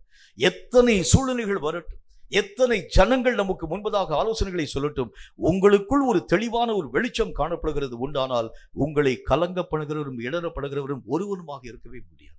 ஆகவேதான் கர்த்தருடைய வேதத்தில் வாசிக்கிற மாதிரி நம்முடைய வாழ்க்கையிலே ஒரு தெளிவு, ஒரு வெளிச்சத்தின் வாழ்க்கை, எல்லா காரியத்தையும் கர்த்தருடைய நாமத்தினாலே தெளிந்து அறியக்கூடிய ஒரு, இதுதான் கர்த்தருடைய மார்க்கம். இது எனக்கு நல்லா தெரியும், இதுதான் ஆண்டவராகிய தேவனுடைய வார்த்தை, இதை நான் 100% அறிஞ்சிருக்கிறேன். எனக்கு தெரியும் கர்த்தருடைய வார்த்தை நான் எப்படி இருக்குன்னு சொல்லி. கர்த்தராகிய தேவனுடைய வார்த்தைகளுக்கு விரோதமாக பேசப்படக்கூடிய காரியமும் எனக்கு தெரியும், கர்த்தருடைய வார்த்தையும் எனக்கு என்ன என்று சொல்லி தெரியும். இவைகளை பற்றி விளக்கம் சொல்ல வேண்டிய அவசியம் எனக்கு இல்லை என்பதை பற்றி நீங்களும் நானும் தைரியமான விதத்தில் பேசுவோம். வேதம் சொல்லக்கூடிய நல்ல ஒரு வார்த்தையின் அடிப்படையில் ஒரு தெளிவான ஒரு மார்க்கம் நம்முடைய வாழ்க்கையிலே காணப்பட ஆரம்பிச்சா மட்டும்தான் கர்த்தருடைய சித்தத்தின்படி நீங்களும் நானும் இயங்க முடியும் என்று கர்த்தர் நம்மை பார்த்து சொல்ல ஆரம்பிக்கிறார். இரண்டாவது ஒரு காரியத்தை பாருங்க. மத்தேயு எழுதின சுவிசேஷத்துல 26வது அதிகாரம் 43வது வசனம் இந்த வார்த்தையை நமக்கு சொல்கிறது. மத்தேயு 26வது அதிகாரம் 43வது வசனம் இந்த வார்த்தையை சொல்கிறது. அதை நான் உங்களுக்கு வாசிக்கிறேன் கேளுங்க. அவர் திரும்ப வந்தபோது அவர்கள் மறுபடியும் நித்திரை பண்ணுகிறதை கண்டார். அவர்களுடைய கண்கள் மிகுந்த நித்திரை மயக்கம் அடைந்திருந்தது. நித்திரை மயக்கம் அடைந்திருக்கிறதுனா என்ன அர்த்தம்? அங்கு நடக்கக்கூடிய சூழ்நிலைகள் உங்களுக்கு தெரியல. இப்ப அடுத்தது என்ன நடக்க போறது இயேசுவுக்கு தெரியுது. அது அநேகம் விதமான சோல்ஜர்ஸ் வர போறாங்க. எல்லா ஜனங்களும் ஆண்டவராகிய தேவனை கைது பண்ணி மெய்யாகவே அழைத்து கொண்டு போக போறாங்க. கர்த்தராகிய தேவன் இனி வரக்கூடிய கொஞ்ச நேரத்துல மெய்யாகவே அரசர்களுக்கு முன்பதாக கொண்டு போய் நிறுத்தி வைக்கப்பட்டு விசாரிக்கப்பட போகின்றார். அவரை மெய்யாகவே கர்த்தருடைய நாமத்தினாலே சிலுவையிலே அறைய போறாங்க. இயேசுவுக்கு அந்த காரியங்கள் எல்லாம் தெளிவா தெரியுது. ஆனால் கூட இருக்கக்கூடிய சீஷர்களுடைய கண்கள் நித்திரை மயக்கமாய் இருந்ததுனால சூழ்நிலைகளை விளங்கிக் கொள்ள அவங்களால முடியல. நம்முடைய வாழ்க்கையில கூட பலவிதமான நேரத்தில் ஒரே மாதிரியாய் காலங்களை நீங்களும் நானும் ஆசிரிக்க துவங்குகிறோம். ரொம்ப ஜாக்கிரதையா இருங்க. ஒவ்வொரு நாளும் உங்களுடைய வாழ்க்கையிலே புதிய புதிய காரியங்களை நீங்கள் சந்திக்கக்கூடிய ஒரு மக்களாய் விளங்குறீங்க. நேற்றுக்கு நடந்த விஷயம் இன்னைக்கு நம்முடைய வாழ்க்கையில் நடக்காது. இன்னைக்கு இருக்கக்கூடிய காரியம் நாளைக்கு நம்முடைய வாழ்க்கையில் நடக்காது. ஒவ்வொரு நாளைக்கும் உங்களுடைய வாழ்க்கையிலே ஒரு தெளிவு காணப்பட ஆரம்பிச்சுதான். இன்னைக்கு எனக்கு முன்னால் என்ன பிரச்சனை வருது, இன்னைக்கு என்ன விதமான உபத்திரவத்தினுடைய காரியம் வருகிறது, இதே பிரச்சனை தான் நாளைக்கு வரும். இல்லை இல்லை, ஒருவேளை ஆராதனைகள் வேணுமானா அதே விதமான காரியத்தை நம்ம செய்யலாம். கர்த்தருடைய நாமத்தினால ஆரம்ப ஜெபத்தை பண்ணுவாங்க. அவர் ஒரு 3 பாட்டு பாடுவாங்க. அதன் பின்பதாக ஒரு சங்கீதத்தை வாசிப்பாங்க. அதன் பின்பதாக ஒரு ஆராதனையின் ஊடாக நம்மை நடத்தி கொண்டு போவாங்க. மீண்டும் கர்த்தருடைய நாமத்தினால ஒரு இந்த அப்போஸ்தலர் நடபடிகள் வாசிப்பாங்க. பின்பு ஒரு காணிக்கை பாடல் பாடுவாங்க. அதன் பின்பதாக கர்த்தருடைய நாமத்தினாலே கர்த்தருடைய ஊழியக்காரர் ஒரு பாட்டு பாடுவார். அதன் பின்பதாக ஒரு செய்தியின் ஊடாக நம்மை நடத்துவார்கள். இது ஒருவேளை ஆராதனையில ரொட்டீனா இருக்கலாமே தவிர நம்முடைய வாழ்க்கையிலே வரக்கூடிய பிரச்சனைகள் ரொட்டீனா வராது. நேற்றைக்கு வந்திருக்கக்கூடிய பிரச்சனை இன்னைக்கு வராது. இன்னைக்கு இருக்கக்கூடிய பிரச்சனை நம்முடைய வாழ்க்கையில நாளைக்கு வராது. ஆகவே நம்முடைய கண்களிலே ஒரு தெளிவு காணப்பட ஆரம்பித்தார். நித்திரை மயக்கம் இருந்துச்சுன்னு வச்சுக்கீங்களேன், என்ன நடக்கும் பாருங்க. நம்மை சுற்றிலும் என்ன நடக்கும் என்கிறதை பற்றி நம்மளால் உணர முடியாது. கர்த்தர் அவங்களை பார்த்து சொல்றாரு, 1 மணி நேரமாக விழித்திருந்து நீ ஜெபிக்க கூடாதா? கர்த்தராகிய தேவன் முதல்லையே சீமோனை பார்த்து ஆண்டவராகிய தேவன் ஒரு வார்த்தை சொல்லிட்டார். உன்னை சுளகிலே போட்டு புடைக்கும்படிக்காய் சாத்தான் இடத்திலே உத்தரவு கேட்டுக்கொண்டான். சீமோனே, ரொம்ப ஜாக்கிரதையா உன்னுடைய விசுவாசத்திலே நீ தளர்ந்து போகாதபடி எச்சரிக்கையாக இருக்கிறதை பற்றி கர்த்தர் பேச ஆரம்பித்தாலும் அந்த சாத்தான் வரக்கூடிய நேரத்துல கண் மயக்கம் வந்துருச்சு. உங்களுக்கு நல்ல அயர்ந்த நித்திரையின் மூடாக கடந்து போயிட்டாங்க. நிறைய பேருடைய வாழ்க்கையில 2 விஷயத்துல அவர்கள் தங்கள் வாழ்க்கையிலே நித்திரை மயக்கத்தின் ஊடாக கடந்து போகிறத பார்க்க முடியும். 1, கர்த்தர் ஆசீர்வதிக்க வரும்போது நல்லா குரட்டோடு தூங்கிடுவோம். 2, பிசாசு வரக்கூடிய நேரத்தில் தூங்கிடுவோம். 2 காரியமும் ஆபத்து. தேவன் தரக்கூடிய நன்மையை இழந்து போகக்கூடிய ஆபத்து, சாத்தானால் வரக்கூடிய போராட்டத்தை அறிய முடியாத ஆபத்து. ரொம்ப ஜாக்கிரதையா இருக்கணும். அவ்வளோ நேரம் வரைக்கும் விழித்திருக்கக்கூடிய அந்த மனிதர்கள், கர்த்தருடைய நாமத்தினால் அவ்வளோ நேரம் வரைக்கும் விழித்திருக்கக்கூடிய மக்கள் அந்த இறுதி நேரத்திலே காணப்படக்கூடிய அந்த நித்திரையினாலே தேவனுடைய நன்மைகளை இழக்கக்கூடிய ஒரு மக்களாய் விளங்கிடுவாங்க. கர்த்தருடைய நாமத்தினால் அவ்வளோ நேரம் வரைக்கும் கையில அநேகம் பட்டயங்களை வைத்துக்கொண்டு சத்துரு வரட்டும் பார்க்கலாம், இப்போ ஒரு கையில பார்க்கலாம் என்று சொல்லி அவளோடு கூட காத்திருக்கக்கூடிய மக்கள் சத்துரு வரக்கூடிய நேரத்தில் தூங்கிடுவான். வேதம் சொல்லக்கூடிய வார்த்தை அடிப்படையில் இந்த மாதிரி 2 நேரத்தில் ரொம்ப ஜாக்கிரதையா இருங்க. கண் மயக்கம் நம்முடைய வாழ்க்கையிலே வராத அளவுக்கு ஜாக்கிரதையா இருக்கணும். அவ்வளவு நேரத்துக்கு சீஷர்கள் கர்த்தருடைய நாமத்தினால் இயேசுவோடு கூட விழிச்சிருந்தாங்க. எல்லா காரியங்களையும் கர்த்தர் பேசக்கூடிய வார்த்தையெல்லாம் கேட்டாங்க. ஆனால் சத்துரு வரக்கூடிய நேரத்தில் தூங்கிட்டாங்க. என்ன காரியம் உருவாக்கப்பட்டது? இயேசுவை சாத்தானால் தொட முடியல, ஆனால் கூட இருக்கக்கூடிய சீஷர்களை சாத்தானால் தொட முடிந்தது. சாத்தான் அவர்களை தொட்டு தன்னுடைய வித்துக்களை அவர்களுக்குள் விதைக்க ஆரம்பிச்சான். என்ன காரியம் நடந்தது? எந்த வார்த்தைகளை ஆண்டவராக தேவன் அவர்களை பார்த்து சொன்னாரோ, இந்த சேவல் கூவுகிறதற்கு முன்பதாக நீ என்னை மறுதலிப்பாய் என்று கர்த்தராக தேவன் பேசின அந்த வார்த்தையின் அடிப்படையில் அதற்கு முன்பதாக வரைக்கும் கர்த்தரை பார்த்து அவன் சொன்னான், நானா உமக்கு விரோதமான வார்த்தையை பேசக்கூடாது, நானா உம்மை சபிக்க போகின்றேன், நானா உம்மை விட்டு விலகி போக போகிறேன் என்கிற வார்த்தையை பற்றி பேசின பேதுரு இப்பொழுது கர்த்தருடைய நாமத்தை மறுதலிக்கிறதுக்கு என்ன காரணம் என்றால், சாத்தான் வரக்கூடிய அந்த நேரத்தை உணர முடியாமல் நித்திரை மயக்கம் அடைந்த கண்கள் உள்ளவனாய் காணப்பட்டதுதான் காரணம். இப்ப நம்முடைய வாழ்க்கையில கூட பல நேரங்கள்ல இப்ப நம்ம உறுதியா இருப்போம். இப்போ மத்தில பிசாசு வரட்டும், ஒத்தை கொத்த நடக்கிற காரியமே வேற. ஆனால் சாத்தான் வரும்போது கொட்டை விட தூங்கிடும், படுத்து தூங்கிடும், அவ்வளவுதான் முடிஞ்சிருச்சு. அதன் பின்பதாக சாத்தான் எல்லா விதமான விதைகளை அதாவது ஆரம்ப நாட்கள்ல நீங்க இருக்கக்கூடிய அந்த வேகத்தை பார்க்கக்கூடிய பிசாசு என்ன செய்வான் பாருங்க, இவனுக்குள்ள ஒரு விதை விதைக்கிறது ரொம்ப கஷ்டமா இருக்கும் போல இருக்கிறது, ரொம்ப கேர்ஃபுல்லாக இவ்வளவு ஜாக்கிரதையாக உட்கார்ந்துருக்கிறானே, ஆகவே நம்ம அதாவது ஒரு விதையாச்சும் எங்கேயாச்சும் கூட ஒரு போலியில் விதைக்கலாம் என்று சொல்லி வரக்கூடிய சாத்தான், நீங்கள் அயர்ந்து படுத்து தூங்கக்கூடிய நேரத்துல கூடையில வச்சிருக்கக்கூடிய எல்லா விதையும் உள்ள வச்சுட்டு போயிடும். ரொம்ப ஜாக்கிரதையா இருங்க. இந்த நித்திரை மயக்கம், கண்களிலே வரக்கூடிய நித்திரை, அதுதான் தெளிந்த பார்வை. எல்லா நேரத்திலும் தெளிவான ஒரு அனுபவம், எல்லா நேரத்திலும் தெளிவான ஒரு காரியம். இந்த சாத்தானுடைய போராட்டங்கள் எல்லா இடத்திலும் உங்களை மேலே நெருக்குகிறதுக்கு காரணம் ஒரு உணர்வற்ற கண்கள் அல்லது தெளிவற்ற பார்வை, உறக்க மயக்கம் நிறைந்த அந்த கண்களோடு கூட நாம் காணப்பட ஆரம்பிக்கும் பொழுது நமக்கு முன்பதாக நிற்கிறது யாருன்னே நமக்கு தெரியும். கர்த்தருடைய நாமத்தினாலே நிற்கக்கூடிய சாத்தான ஒருவேளை நம்முடைய நித்திரை மயக்கத்திலே காணப்படக்கூடிய கண்களினால் கர்த்தர் என்பதை அறிந்து சாத்தான கர்த்தர் என்று சொல்லி பார்த்து, நீர் என்னை ஆசீர்வதித்தாலோடே உங்களை நான் விடமாட்டேன்னு சொல்லி நீங்க கேட்டீங்கன்னு வச்சுங்களேன், சாத்தான் தன்னுடைய கையை வச்சு ஆசீர்வதிச்சுட்டு போயிடும். அப்ப நம்முடைய கண்களில் ஒரு தெளிவு நமக்கு வேணும். ரொம்ப ஜாக்கிரதையாக இந்த காரியங்களை உணரக்கூடிய அறிவு நம்முடைய வாழ்க்கையில வர வேண்டியது அவசியம். ஆகவேதான் கர்த்தராகிய தேவன் தம்முடைய பிள்ளைகளுக்கு தெளிந்த பார்வை உருவாக்கப்பட வேண்டும் என்கிறதை பற்றி திட்டமும் தீர்க்கமாய் தம்முடைய பிள்ளைகளோடு கூட வெளிப்படுத்த ஆரம்பிக்கிறார். மூன்றாவது ஒரு காரியத்தை பாருங்க, வேதம் சொல்லக்கூடிய வார்த்தையின் அடிப்படையில் சங்கீதங்களின் புஸ்தகம் 119 அதிகாரம் 18வது வசனம் இந்த வார்த்தையை நமக்கு சொல்லுகிற. சங்கீதம் 119 அதிகாரம் 18வது வசனம் இந்த வார்த்தையை நமக்கு சொல்லுகிறது. அதை நான் உங்களுக்காக வாசிக்கிறேன் கேளுங்க. உமது வேதத்தில் உள்ள அதிசயங்களை நான் பார்க்கும்படிக்கு என் கண்களை திறந்தருளும். மூன்றாவது முக்கியமான ஒரு காரியத்தை கர்த்தராகிய தேவன் சொல்கின்றார். இந்த வேத வசனங்கள் எல்லாம் அதிசயங்களாக எழுதப்பட்டிருக்கக்கூடிய ஒன்று. இதை நீங்க சாதாரணமா வாசிங்கன்னா ஒரு புஸ்தகத்தை மாதிரி, உங்களுடைய சாதாரணமான கொஞ்சம் ஆழமாக வாசிக்கிறது உண்டானால் சில தெளிவுகளை நாம் நம்முடைய வாழ்க்கையிலே மெய்யாகவே கற்றுக்கொள்ள முடியும். ஆனால் வேதத்தினுடைய அடிமட்டங்களின் ஊடாக நீங்கள் கடந்து போக ஆரம்பிக்கிறது உண்டானால் நீங்கள் அறியாத புதிய புதை பொருள்கள் நம்முடைய கண்களுக்கு முன்பதாக தெளிவாய் காணப்பட ஆரம்பிக்கிறதை பார்க்க முடியும். உங்களுக்கு ஒரு ரகசியத்தை சொல்றேன். இந்த வேத வசனத்திலே நீங்களும் நானும் கருத்தாளமாய் ஆராய்ந்து பார்க்க ஆரம்பிக்கிறது உண்டானால், இந்த வேத வசனம் எப்போ எழுதப்பட்டதுன்னு உங்களுக்கே நல்லாவே தெரியும். எத்தனை வருஷத்துக்கு முன்னால் எழுதப்பட்டது உங்களுக்கு நல்லாவே தெரியும். இந்த வேத வசனத்திலே உங்களை பற்றியதான எழுதப்பட்டிருக்கக்கூடிய காரியத்தையும் பார்க்க முடியும். நம்மளை பற்றி எழுதப்பட்டிருக்கிறது வசனத்தில். இந்த வேதத்திலே காணப்படும் அதிசயங்கள் என்னை குறித்து கர்த்தர் எழுதி வச்சிருக்கிறார். நான் பிறக்கிறதுக்கு முன்னாலே எழுதி வச்சிருக்கிறார். இவைகளை ஆழமாய் நுணுகி நீங்கள் ஆராய்ந்து பார்க்க ஆரம்பிக்கிறது உண்டானால் என்னை பற்றியும் என்னுடைய நடத்துதல்களை பற்றியும் கர்த்தர் முன்னாலே எழுதி வச்சிருக்கிறார். ஆண்டவராகிய தேவனுடைய நாமத்தினாலே என் தாயினுடைய வயிற்றிலே என்னுடைய கரு உருவாகிறதற்கு முன்பதாகவே கருவை காணக்கூடிய கர்த்தராகிய தேவன், நான் என்னுடைய வாழ்க்கையிலே இந்த உலகத்திலே தோற்றத்தின் ஊடாக வருகிறதற்கு முன்பதாகவே என்னை பற்றியே வேத புத்தகம் நீங்க வச்சிருக்கக்கூடிய பைபிள் தான் கர்த்தர் எழுதி வச்சிருக்கிறார். இவைகளை நீங்கள் ஆழமான கண் கொண்டு நீங்கள் பார்க்கிறது உண்டானால் உங்களுக்கு உண்டான வழிநடத்துதல்கள் எல்லாவற்றையும் இந்த வசனத்தில் நீங்க பார்ப்பீங்க.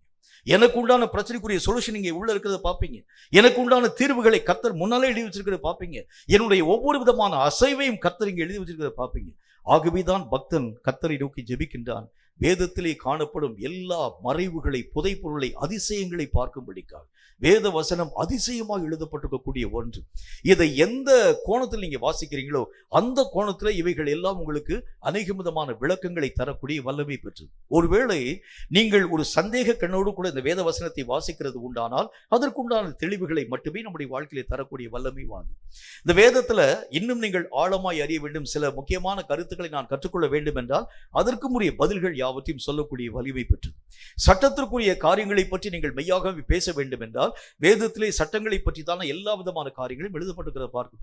ஒவ்வொரு கேள்விக்கும் உரிய விடைகள் இப்ப நடைமுறை வாழ்க்கையில நம்முடைய வாழ்க்கையில நடைபெற்றிருக்கக்கூடிய ஒவ்வொரு விதமான கேள்விகளுக்கும் இதுல ஆன்சர் இருக்கிறது. இனி வரக்கூடிய மக்களுக்கு வரக்கூடிய கேள்விகளுக்கும் இந்த பைபிள் ஆன்சர் இருக்கு. இனி இப்ப வரைக்கும் அவங்க பூமியில பிறக்க கூட இல்லை. இனி அவன் என்ன சந்தேகம் எழுப்புவான், அந்த சந்தேகத்திற்கு என்ன விடையை ஆண்டவராக தேவன் எழுதி வைக்க வேண்டும் எல்லாத்தையும் முதலே எழுதி வச்சிருக்கிறார். அப்ப இது ஒரு அதிசயமான ஒரு பொக்கிஷம் என்பதை முதல் காரியம் அறிய வேண்டும். இவைகளை நீங்கள் ஆழமாய் அறிய ஆரம்பிக்கிறது உண்டானால் இவைகள் இந்த வசனங்கள் இப்ப நம்ம பார்க்கும்போது இந்த வசனம் எழுதப்பட்டிருக்கக்கூடிய வசனமாய் இருக்கிறது நீங்க பார்ப்பீங்க. இவைகள் எல்லாம் மெய்யாகவே உயிரோட்டம் இல்லாததாக வாசிக்க நம்ம இந்த காரியங்கள் யாவற்றையும் அறியக்கூடியதாக இருக்கிறத பார்ப்பீங்க. கொஞ்ச நாள் ஆக நீங்கள் ஆழமாய் அறியக்கூடிய அறிவு நம்முடைய வாழ்க்கையில வரக்கூடிய வரைக்கும் நம்முடைய வாழ்க்கையில இந்த வசனம் எழும்பி நின்று பேசுகிறது நீங்க பார்ப்பீங்க. வசனம் உங்க கூட பேசும். ஒவ்வொரு காரியத்தையும் வழிநடத்தும்படிக்காக நீ இந்த மாதிரி போகாத தம்பி, இந்த மாதிரியான வாழ்க்கையின் ஊடாக நீ கடந்து போகாத, வசனம் பேசும். கர்த்தராகிய தேவனுடைய வேத வசனங்களை பேசும்படிக்காக நீங்கள் அனுமதிக்க ஆரம்பிக்கிறது உண்டானால் இவைகள் நம்முடைய வாழ்க்கைக்கு தேவையான எல்லா வழிமுறைகள் யாவற்றையும் கற்பிக்கக்கூடியதாய் விளங்க ஆரம்பிக்கும். இன்னும் ஒரு படி மேல போய் கர்த்தராகிய தேவனை பற்றி பலவிதமான மக்கள் பலவிதமான வார்த்தைகளை பேசிட்டு வர்றாங்க. கர்த்தர்னா எப்படி இருப்பாரு? அவர் வல்லமையிலே நிறைந்த ஒரு தேவன், ஒளிமயமான ரூபி, ஆண்டவராகிய தேவனுடைய முகத்தை ஒருவனாலும் பார்க்க முடியாது, ஆண்டவராகிய தேவனுடைய சாயல் இனதென்று ஒருவனால் பலவிதமான மக்கள் பலவிதமான காரியத்தை பேசுறாங்க. ஆனா இந்த வேத வசனத்தை நீங்க ஆழமாய் அறிய ஆரம்பிக்கிறது உண்டானால் கர்த்தரின் சாயல் என்னது என்பதை இந்த வசனங்களின் வழியாக நீங்களும் நானும் பார்க்க முடியும். ஒவ்வொரு காரியத்தையும் கர்த்தராகிய தேவன் வசனத்தில் எழுதி வச்சிருக்கிறார். கர்த்தரை பற்றியும் சாத்தானை பற்றியும் உலகத்தை பற்றியும் உலகத்தை எப்படி நீங்கள் ஆளுகை செய்ய வேண்டும் என்கிறதை பற்றியும் உலகத்தில் நீங்க எப்படி வாழ்க்கை வாழ வேண்டும் என்கிறதை பற்றியும் உங்களுடைய துவக்கம் எப்படியாயிருக்கும், உங்களுடைய முடிவு எப்படியாயிருக்கும், நீங்க என்னென்ன விதமான சிக்கல்களின் ஊடாக கடந்து போக போறீங்க, அந்த சிக்கல்களிலே என்னென்ன விதமான வசனங்களை நீங்கள் பயன்படுத்த வேண்டும், எல்லாம் இந்த வேத புத்தகத்தில் எழுதப்பட்டிருக்கக்கூடிய ஒன்று. நீங்க ஆழமா அறிஞ்சு பார்த்தா எல்லா விதமான கேள்விகளுக்கும் யார்ட்டையும் போய் நீங்க கேட்க வேண்டிய அவசியமே இல்லை. இந்த வசனமே உங்களுக்கு பதில் சொல்ல ஆரம்பிக்கிறத பாருங்க. நம்மை குறித்து எல்லா காரியங்களையும் திட்டமாக எழுதி வச்சிருக்கிறார் கர்த்தர், முதலில் எழுதி வச்சிருக்கிறார். இவைகளை நீங்கள் ஆழமான கண் கொண்டு வாசிக்க ஆரம்பிக்கிறது உண்டானால் வேதத்தின் அதிசயங்களை உங்களாலும் என்னாலும் பார்க்க முடியும். தேவன் வைத்திருக்கக்கூடிய பலவிதமான நன்மைகள் இந்த வசனத்திலே பொக்கிஷமாக உள்ளே புதைத்து வைத்திருக்கக்கூடிய நிலைகளை பார்க்க முடியும். கர்த்தர் எத்தனை விதமான நன்மைகளை எங்கெங்கெல்லாம் வச்சிருக்கிறார். அந்த புதையல்களுக்குரிய வரைபடம் மாதிரி தான் அந்த பைபிள் வசனம். இந்த புதையல்களை நீங்கள் மெய்யாகவே எடுக்க வேண்டும் என்று சொன்னால் வரைபடங்களை நாம் ஒன்றாக இணைக்க ஆரம்பிக்கிறது உண்டானால் எப்படி அதனுடைய இந்த ட்ரெஷர் நம்ம எடுப்போமோ அதே மாதிரி வசனங்கள் ஆகிய வரைபடங்களை பயன்படுத்த ஆரம்பிக்கிறது உண்டானால் தேவன் உங்களுக்கு சேர்த்து வைத்திருக்கும் சகல விதமான பொக்கிஷங்களை மறைவுகளை நீங்களும் நானும் திட்டமாய் எடுத்து பயன்படுத்தும் ஒரு மக்களாய் விளங்க முடியும் என்று கர்த்தர் நமக்கு சொல்லுகிறார். அதனாலதான் பக்தன் கேட்கிறாரு, உங்க வசனத்தில் இருக்கக்கூடிய அதிசயங்களை பார்க்கணும் ஆண்டவரே, உங்க வசனத்துல காணப்படக்கூடிய விளக்கங்களை நான் பார்க்கணும் அப்படின்னு கேட்கல, உங்களை வசனத்துல காணப்படக்கூடிய ஞானத்தை பார்க்கணும் கேட்கல, உள்ள நிறைய அதிசயங்களை உள்ள வச்சிருக்கீங்களே அதை நான் பார்க்கும்படிக்காக என்னுடைய கண்களை திறக்கணும் வேண்டும் என்கிறதை பற்றி அவர் கேட்க ஆரம்பிக்கிறதை பார்க்க முடியும். கேட்கும் கர்த்தருடைய பிள்ளையே, நம்முடைய கண்கள் தெளிவாக்கப்பட ஆரம்பிக்கிறது உண்டானால் நம்மை குறித்ததான எல்லா விதமான விளக்கங்களையும் நீங்க பைபிள்ல படிச்சிடலாம்.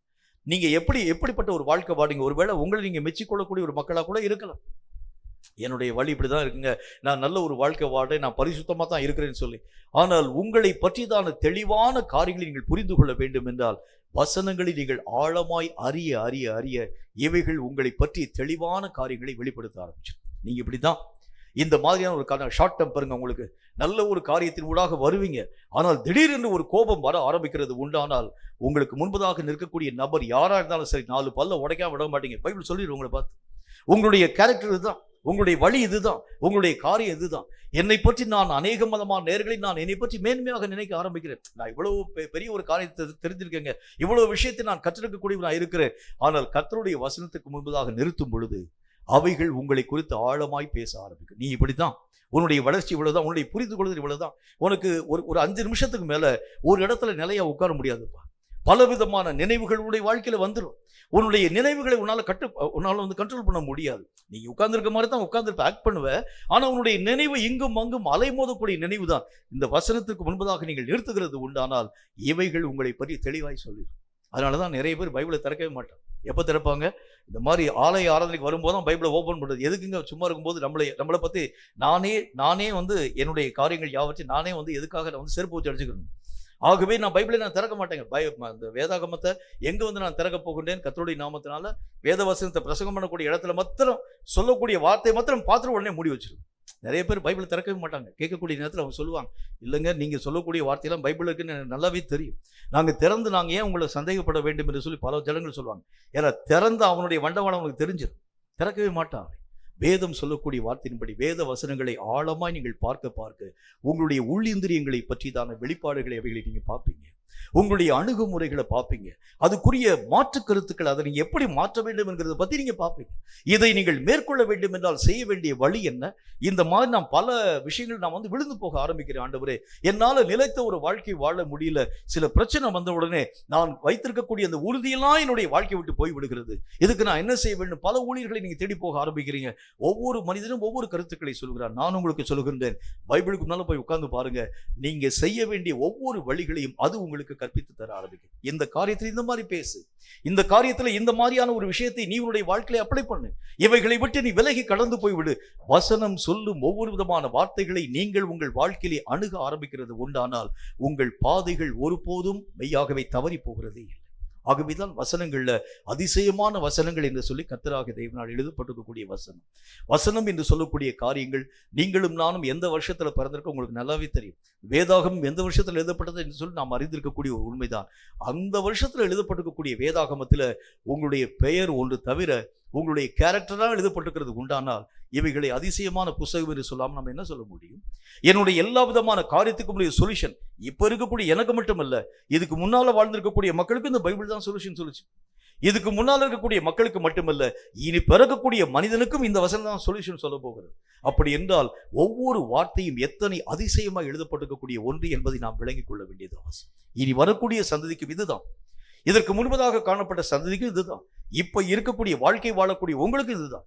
இதுலதான் எல்லா விதமான கேள்விகளுக்கும் விடைகளை கர்த்தராகிய தேவன் எழுதி வைத்திருக்கிறார். இனி வரக்கூடிய ஜெனரேஷன், கம்ப்யூட்டர் யுகத்திலே வாழக்கூடிய மக்கள், புதிய புதிய கருத்துக்களை வழிமொழியக்கூடிய மக்கள், அநேக விதமான காரியங்களை சந்திரனை நாங்கள் போய் தொட போகின்றோம். சந்திரன் மட்டுமல்ல, சந்திரனை போய் நாங்கள் மெய்யாகவே குடியேற போகின்றோம். செவ்வாய் கிரகத்திலே போய் நாங்கள் மெய்யாகவே வாழ்க்கை வாழ போகிறோம் என்று சொல்லி அறிவியல் சார்ந்த விஷயத்திலே முன்னேற்றம் அடைந்திருக்கக்கூடிய மக்களுக்கும் உரிய கேள்விகளுக்கும் பதிலை சொல்லக்கூடியது இந்த பைபிள் தான். அப்ப எவ்வளவு அதிசயமாக இந்த வசனங்கள் எழுதப்பட்டிருக்கிறது என்று பாருங்கள். ஆகவேதான் கர்த்தராகிய தேவனுடைய நாமத்தினாலே பக்தன் எழுதுகின்றான், இப்படி வசனத்திலே காணப்படும் அதிசயங்களை பார்க்க எங்கள் கண்களை திறக்க வேண்டும் ஆண்டவரே. பழைய காலத்துல காணப்படக்கூடிய கற்கால மனிதர்களுக்கும் இந்த பைபிள் தான் விளக்கங்களை சொல்லுச்சு. இப்ப இருக்கக்கூடிய கம்ப்யூட்டர் யுகத்துல வாழக்கூடிய எங்களுக்கும் இந்த வசனம் தான் பைபிளுக்கு இதெல்லாம் விளக்கங்கள் யாவற்றையும் எங்களுக்கு கற்பித்து தருகிறது. இனி வரக்கூடிய சந்ததிக்கு, இனி பிறக்க போகின்ற சந்ததி எங்களுக்காட்டிலும் இன்னும் அட்வான்ஸாக காணப்படக்கூடிய மனிதன். எங்களுக்கு இருக்கக்கூடிய அறிவு ஓரளவு தான், ஆனால் இனி வரக்கூடிய மனிதனுடைய அறிவு எவ்வளவு தூரம் பயங்கரமான ஒரு அறிவாய் காணப்படக்கூடிய நிலைகள், அவர்களுக்கும் சொல்யூஷன் தரக்கூடியது இந்த வேத வசனம். அப்ப ஒவ்வொரு வசனமும் எப்படி எழுதப்படக்கூடிய யோசிச்சு பாருங்களேன். எல்லா மனிதனுக்கும் பொருந்தக்கூடிய அளவிற்கு ஒரு காரியத்தை எழுதுகிறது எப்படி? இப்போ ஒரு மனுஷன் கவலையா இருந்தா அவனுக்கு ஆறுதலுக்காக சில வார்த்தைகளை எழுதுறான். ஆனால் எல்லா மனிதனுக்கும் பொருந்தக்கூடிய வார்த்தை எழுதுகிறது எப்படி? எல்லா காலத்துக்கும் பொருந்தக்கூடிய வார்த்தையை, அதுதான் அதிசயம். இந்த அதிசயங்களை பார்க்கக்கூடிய அளவிற்கு நம்முடைய கண்கள் பிரகாசிக்க ஆரம்பிக்கிறது உண்டானால் வேதத்தை எழுத்தவர்கள் நீங்கள் கீழே வைக்கவே மாட்டீங்க. இந்த வேதாகமத்தின் ஆழங்களை பார்க்க பார்க்க பார்க்க இன்னும் உள்ள போயிட்டே இருப்பீங்க.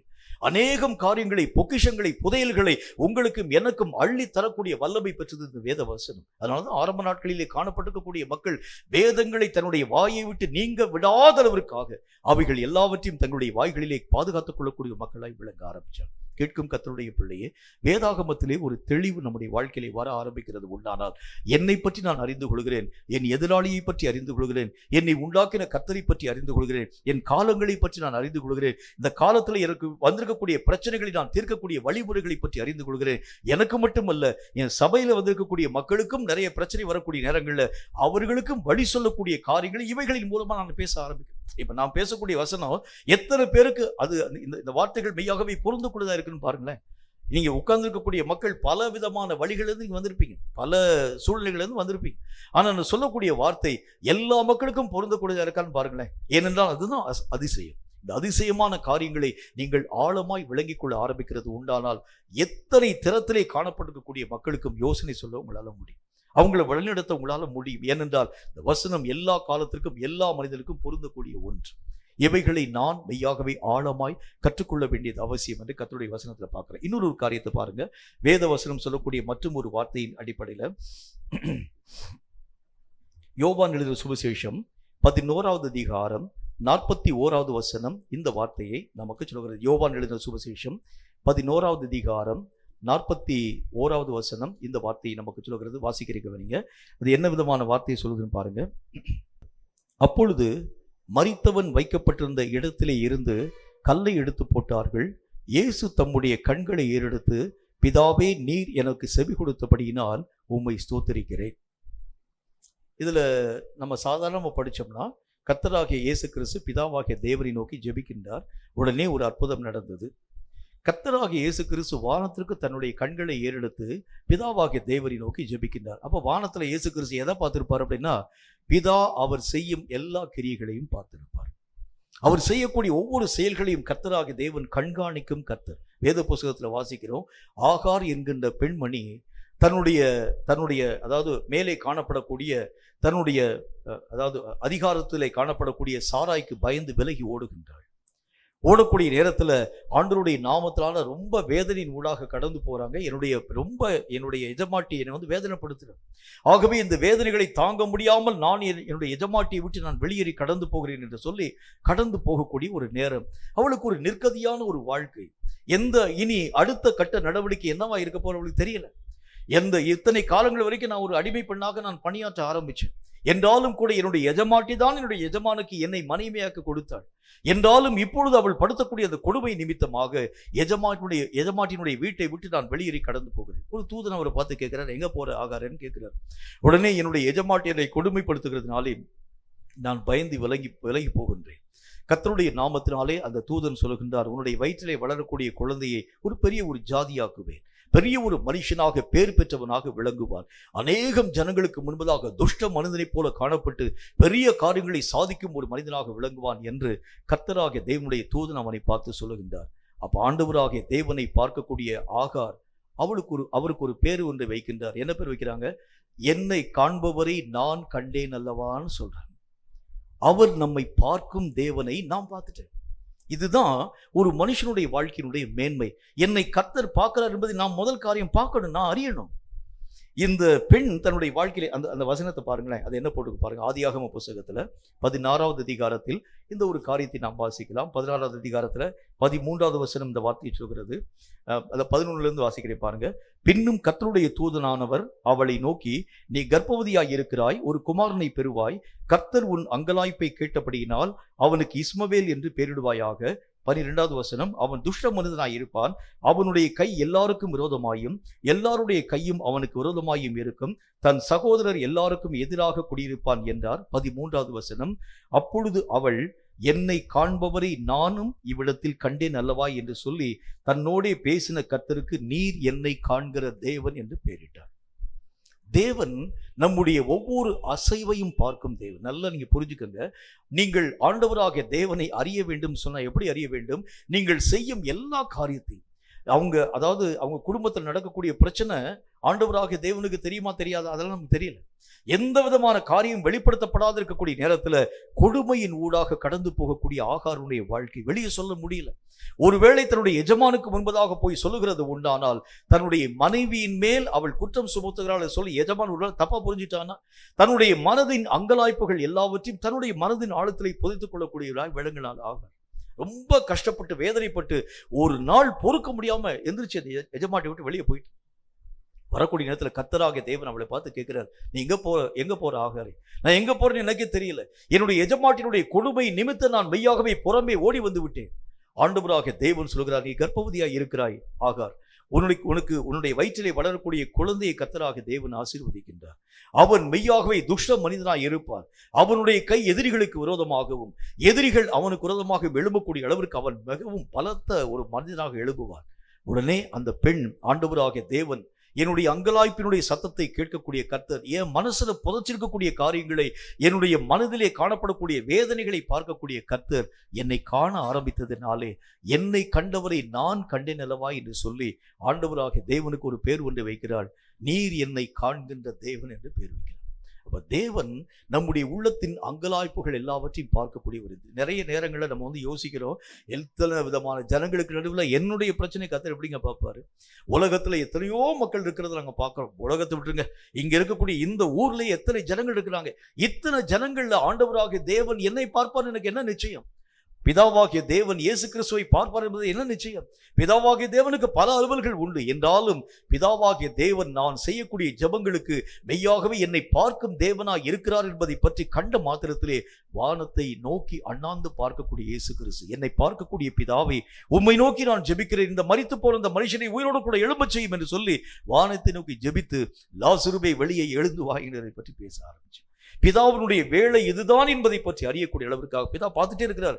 நீ எனக்கு ஒரே ஒரு வார்த்தையை மாத்திரம் என்னை நோக்கி அதாவது என்னுடைய சமூகத்திற்கு நேராக நீ உட்கார்ந்து ஒரு சின்ன ஒரே ஜெப மாத்திரம் பண்ணுப்பா. பிதா பார்த்துட்டே இருக்கிறார், கர்த்தர் பார்த்துட்டே இருக்கிறார். அவன் ஜெபிக்கட்ட உடனே அவனுக்காக நான் விடுதலை தந்துடுறேன். அவன் ஜெபிக்கட்ட உடனே பெரிய நன்மையான காரியங்களை தந்துடுறேன். நம்ம என்ன செஞ்சுட்டு பாருங்க, அந்த கர்த்தருடைய நாமத்துல கர்த்தரை எதிர்பார்த்து காத்திருக்கக்கூடிய நேரத்துல என் ஆத்துமாவை கர்த்தரை சோத்திரம் முடிச்சுட்டு போயிட்டோம்னா அவருக்கு ரொம்ப கஷ்டப்பட்டுருவார். அட பாவி, இவ்வளோ நேரம் உட்கார்ந்து ஜெபிச்சுட்டு கடைசியில என்னுடைய ஆசீர்வாதங்களை நான் தரும்படிக்காக வரக்கூடிய அந்த நேரத்துல உன்னை காணக்கூடிய என்னை நீ கண்டு என்னுடைய சமூகத்திலே காத்திருந்து முழுமையும் பெற்றுக்கொள்ள வேண்டும் என்கிற நேரத்துல என் ஆத்துமாவை கர்த்தரை சோத்திரம் முடிச்சுட்டு போறியப்பா என்று சொல்லி கர்த்தரை வேதனைப்பட ஆரம்பிப்பார். அவர் நம்மை காண்கிறதை நீங்களும் நானும் காண ஆரம்பித்தால் மட்டும்தான் எல்லா காரியங்களையும் தடையில்லாமல் பெற்றுக்கொள்ள நம்மால் முடியும். தேவன் நமக்கு வைத்திருக்கக்கூடிய பல நன்மைகளை, தேவன் வாழ தகுந்த வாழ்க்கை வாழும்படிக்காக உங்களையும் என்னையும் உருவாக்கும்படிக்காக வைத்திருக்கக்கூடிய திட்டங்களை நாம் நம்முடைய வாழ்க்கையை புரிந்து கொள்ள வேண்டும் என்றால் என்னை காண்பவரை நான் பார்க்க வேண்டியது அவசியம். அவர் என்னத்தான் பார்க்கிறார், நான் பார்க்கணும். என்னைத்தான் கண்ணோக்கி பார்க்கிறார். என்னுடைய ஒவ்வொரு அசைவையும் கர்த்தராக தேவன் பார்க்கிறார். இப்ப நம்ம ஜெபிக்கக்கூடிய ஜெபம் ஒரு குத்து மதிப்பா நம்ம ஜெபிக்கிறோம், எதையோ ஒரு காரியத்தை நம்ம பார்த்து ஜெபிக்கிறோம். ஆனால் கர்த்தர் சொல்லுகின்றார், என்னை கண்டு நீ என்னை நோக்கி ஜெபம் பண்ணு, நான் உன்னை பார்க்கிறேன் என்பதை அறிந்திரே ஜெபம் பண்ணு, அவைகளுடைய முழுமையை நீ உன்னுடைய வாழ்க்கையிலே தடையில்லாமல் பெற்றுக்கொள்ள முடியும் என்று கர்த்தர் நமக்கு சொல்லுகின்றார். கேட்கும் கர்த்தருடைய பிள்ளையே, பார்வையிலே ஒரு தெளிவு, உன்னை காணும் கர்த்தரை நீ காண ஆரம்பிக்கிறது உண்டானால் எந்த நன்மையும் உன்னுடைய வாழ்க்கையை விட்டு மெய்யாகவே கடந்து போகாது. உனக்கென்று வைத்திருக்கக்கூடிய எல்லா விதமான உரிமைகளை நீ தடையில்லாமல் பெற்றுக்கொள்ள முடியும். ஏனென்றால் என்னை கர்த்தர் பார்க்கிறார் என்கிற ஒரு உணர்வு என்னுடைய வாழ்க்கையிலே வருகிறது உண்டானால் என்னை பார்க்கும் கர்த்தரை நோக்கி என்னுடைய விண்ணப்பங்கள் எல்லாத்தையும் என்னால் போய் சொல்ல முடியும். என்னை பார்க்கக்கூடிய கர்த்தரை நான் உணராது இருக்கிறது உண்டானால் நான் யார்கிட்ட போய் என்னுடைய அநேகம் விதமான ரெக்வஸ்ட் யாவற்றை நான் போய் சொல்ல முடியும். வேதம் சொல்லக்கூடிய வார்த்தையின் அடிப்படையிலே உன்னை காணும் கர்த்தரை உன்னுடைய கண்கள் காண ஆரம்பிக்கிறது உண்டானால் நம்பிக்கையோடு கூட கர்த்தரை நோக்கி ஜெபிக்க உன்னால முடியும். நம்முடைய வாழ்க்கையில கூட ஆண்டவராக தேவன் தெளிவான ஒரு வாழ்க்கையை எதிர்பார்க்கின்றார். வழிகளை பற்றிதான தெளிவு, பாதையை பற்றிதான தெளிவு, அழைப்பை பற்றிதான தெளிவு, நமக்கு முன்பதாக நடைபெறக்கூடிய சூழ்நிலைகளை பற்றியதான தெளிவு, நம்மை பார்க்கக்கூடிய கர்த்தருடைய கண்களை பார்க்கக்கூடிய அளவிற்கான ஒரு தெளிவு, இப்படி பல நிலைகளிலே ஒரு தெளிவடைந்த ஒரு கிறிஸ்தவனாக நீங்கள் இயங்க ஆரம்பிக்கிறது உண்டானால் தடுமாற்றமே இல்லாத ஒரு வாழ்க்கையை வாழ்ந்து தேவனுடைய திட்டங்களை நிறைவாக்க நம்மால் முடியும். கிறிஸ்தவ வாழ்க்கை நம்ம நினைக்கிறது மாதிரி அனாதையாக விடப்பட்ட ஒரு வாழ்க்கையெல்லாம் கிடையாது. நிறைய ஜனங்கள் சொல்றாங்க, நாங்கள் கர்த்தராக இயேசு கிறிஸ்து ஏற்கிறதுக்கு முன்னால் வரைக்கும் நான் நல்லா தாங்க இருந்தேன், கர்த்தருடைய ஆசீர்வாதம் வரதுக்கு முன்னால் நல்லா தாங்க இருந்தேன். தாவீது ஆரம்ப நாட்கள் எப்படி இருந்தாலும் பாருங்க, உங்களுக்கே தெரியும். நான் வாடகை எங்கள் அப்பா வீட்டுக்கு போவேன், அதுக்கு பிறகு போய் ஆடுகள் யாவற்றையும் மேய்க்கக்கூடிய ஒரு மனுஷனாக விளங்கினேன். அதாவது வனாந்திர வெளியில் நிற்கக்கூடிய நேரத்தில் அநேக விதமான தம்பூர்கள் யாவற்றையும் நான் மீட்டு, சுரமண்டலங்கள் யாவற்றையும் மீட்டு கர்த்தருடைய நாமத்தை ஆராதனை பண்ணினேன். எப்போ கர்த்தராக தேவன் என்னை சந்திக்கும்படிக்காக வந்தாரோ அன்று முதல் என்னுடைய வாழ்க்கையிலே போராட நேராக போனேன். கோலியாத்துக்கு முன்னால் போய் சண்டை போட்டு, பெலிஸ்தருக்கு முன்பதாக சண்டை போட்டு பேசாமல் நான் அவனுக்கு இருந்திருந்தேன். இப்படி அநேக விதமான மக்கள் பேசுவாங்க. ஆனால் கர்த்தர் சொல்கின்றார், உன்னை கொண்டு நான் செய்ய வேண்டிய திட்டம் பெருசு, பெரிய காரியத்தை நான் செய்யணும்னு வச்சிருக்கிறேன். நீ நினைக்கிற மாதிரி ஆடு மேய்க்கக்கூடிய வேலையோடு மட்டுமல்ல, ஆடுகளுக்கு என்னென்ன வகையான புல் யாவற்றையும் நீ கொண்டு போய் போட வேண்டும், எந்த நேரத்தில் ஆடுகளுக்கு என்ன காரியத்தை செய்ய வேண்டும், ஆடுகளுக்கு தேவையான தண்ணீர் காண்பிக்கக்கூடிய நேரம் எது, இவைகளை அறியக்கூடிய அறிவுள்ளவன் நீ அல்ல, தேசத்தையே காணப்படக்கூடிய மக்களை நீயும் நானும் பராமரிக்கக்கூடிய அறிவுள்ளவனாய் உன்னை உருவாக்க சித்தம் வைத்திருக்கிறேன் கர்த்தர் சொல்றார். இவைகளை புரிந்து கொள்ள முடியாம தான் நீங்களும் நானும் ஏதோ ஒரு வழியில கடந்து போக ஆரம்பிக்கிறோம். ஏதோ ஒரு ஆட்டை நம்ம மேய்க்க ஆரம்பிக்கிறோம். போற வழியில பசிக்கக்கூடிய நேரத்தில் ஒரு ஆட்டினுடைய ஒரே ஒரு தொடையை மட்டும் எடுத்து சுட்டு திங்க ஆரம்பிச்சிடும். வேதம் சொல்கிறதை போல நீ அழைக்கப்பட்ட அழைப்பு வேற. இந்த அழைப்பின் ஊடாக கடந்து போகிறது உண்டானால் முழுமையான ஒரு வாழ்க்கை வாழ்ந்து தேவனுடைய திட்டத்தை நிறைவாக்க நம்மால் முடியும் என்கிறதில் சந்தேகம் ஒன்றுமில்லை. தலைகளை தாழ்த்தி கண்களை மூடி கர்த்தரை நோக்கி நாம் ஜெபம் செய்வோம். கர்த்தர் உரைத்த இந்த வார்த்தையின் அடிப்படையில் தெளிவான ஒரு வாழ்க்கை வாழும்படி ஆண்டவராக தேவன் நம்மிடத்திலே எதிர்பார்க்கின்றார். சகலத்தையும் அறியும் வெளிச்சமான ஒரு வாழ்க்கை, அந்தகாரத்தின் வேளையை அறியக்கூடிய ஒரு அறிவு, வேதத்திலே காணப்படும் அதிசயங்களை பார்க்கும் ஒரு தன்மை, நம்மை காணும் கர்த்தரை நம்முடைய கண்கள் காணக்கூடிய ஒரு அதிசயம். இந்த நிலைகளுக்காகவே கர்த்தராகிய தேவனால் நீங்களும் நானும் அழைக்கப்பட்டோம். இவைகளுக்காகவே தேவன் நம்மை அழைத்தார். ஆனால் நாம் எதையோ நோக்கி நாம் பயணப்படுகின்றோம். ஒரு கிறிஸ்தவ வாழ்க்கை என்று சொன்னால் இலக்கு இல்லாத ஒரு வாழ்க்கை அது அல்ல. உங்களுக்கும் எனக்கும் ஒரு இலக்கை கர்த்தர் நிர்ணயம் பண்ணி வைத்திருக்கிறார். அதை நோக்கி தொடரும்படிக்காகவே நாம் அழைக்கப்பட்டோமே. அந்த அழைப்பை பெற்றுக் கொண்டிருக்கக்கூடிய நீங்களும் நானும் அவைகளுக்கான ஆயத்த நிலைகளிலே கடந்து போய் கர்த்தருடைய சித்தங்களை நிறைவாக்க கிருபைகளை கர்த்தருடைய நாமத்தினாலே பெற்றுக்கொண்டு என்னுடைய அழைத்த அழைப்புக்கு பாத்திரமுள்ளவனாய் நடக்க எனக்கு நீர் கிருபைகளை தர வேண்டும் என்று நாமத்தினால் நான் ஜெபிக்கிறேன் என்று கர்த்தரை நோக்கி நாம் ஜெபிக்க வேண்டியது அவசியம். கர்த்தருடைய பரிசுத்தம் உள்ள சித்தம் நம்முடைய வாழ்க்கையிலே நிறைவாக்கப்பட வேண்டும். கர்த்தருடைய பரிசுத்தம் உள்ள விருப்பம் நம்முடைய வாழ்க்கையிலே பூரணமாய் காணப்பட வேண்டும். கர்த்தரை நோக்கி உள்ளத்தை திறந்து நாம் ஒருமனப்பட்டவர்களாய் ஜெபத்தின் ஊடாக கடந்து போக போகின்றோம். என்னை அழைத்த தேவனுடைய சித்தத்தின்படியே நான் நடக்க எனக்கு நீர் கிருபையை தாரும் ஆண்டவரே. என் வாழ்க்கையிலே உம்முடைய பரிசுத்தமுள்ள விருப்பத்தை நான் நிறைவாக்க எனக்கு கிருபையை தாரும் ஆண்டவரே. உம்முடைய பரிசுத்தமுள்ள சித்தம் என்னுடைய வாழ்க்கையிலே காணப்பட எனக்கு நீர் உதவிகளை தர வேண்டும் என்று உம்முடைய நாமத்தினால் நான் ஜெபிக்கிறேன். கர்த்தரை நோக்கி உள்ளத்தை திறந்து நாம் ஒருமனப்பட்டவர்களாய் ஜெபிக்க போகிறோம். இது நம்முடைய வேளை. தேவன் நமக்கு கொடுத்திருக்கக்கூடிய நல்ல ஒரு நேரம். இந்த நேரத்திலே கர்த்தரோடு கூட இசைந்தவர்களாக, இந்த நேரத்திலே கர்த்தரோடு கூட இணைந்தவர்களாக நம்முடைய உள்ளத்தின் காரியங்கள் யாவற்றையும் திறந்து ஒப்பு கொடுத்து நாம் ஜெபிக்க போகின்றோம். Thank you my Lord. நன்றி ஆவியானவரே. நன்றியோடு உம்முடைய நாமத்தை ஸ்தோத்தரிக்கிறோம். நன்றியோடு உம்முடைய நாமத்தை துதிக்கிறோம் ஆண்டவரே. உம்முடைய சித்தத்தை நான் என்னுடைய வாழ்க்கையை நிறைவாக்க எனக்கு நீர் ஏற்ற கிருபைகளை தாரும் என்று கர்த்தரை நோக்கி உள்ளத்தை திறந்து நாம் ஒருமனப்பட்டவர்களாய் ஜெபிக்க போகின்றோம். நன்றி ஆண்டவரே. நன்றியோடு உம்முடைய நாமத்தை உயர்த்துகிறோம். நன்றியோடு உம்முடைய நாமத்தை நாங்கள் ஸ்தோத்தரிக்கிறோம். உம்முடைய சித்தம் எங்கள் வாழ்க்கையை நிறைவாக்கப்பட கிருபைகளை தந்து எங்களை ஆசீர்வதிக்க வேண்டும் என்று உம்முடைய நாமத்தினால் நாங்கள் ஜெபிக்கிறோம் ஆண்டவரே. உம்முடைய விருப்பத்தை அறிந்து நாங்கள் நிறைவாக்க வேண்டும். உம்முடைய பரிசுத்தமுள்ள அழைப்பிலே நாங்கள் கடந்து போக வேண்டும். எங்களுக்கு ஏற்ற கிருபைகளை எங்களுக்கு தாரும், ஏற்ற இரக்கங்களை எங்களுக்கு தாரும் என்று கர்த்தரை நோக்கி உள்ளத்தை திறந்து ஊக்கமாய் நாம் யாவரும் இணைந்து ஜெபிக்க போகிறோம். நன்றி ஆவியானவரே. நன்றி ஆண்டவரே. நன்றியோடு உம்முடைய நாமத்தை ஸ்தோத்தரிக்கிறோம். நன்றி ஆண்டவரே. அழைப்பின் குரல் கேட்டே என் ஆண்டவர் என உணர்ந்தே. அழைப்பின் குரல் கேட்டே என் ஆண்டவர் என உணர்ந்தே. அருகினில் தயங்கி நடைபயின்றே. அருகினில் தயங்கி நடைபயின்றேன். பின்னே வாயென முன் சென்றார்.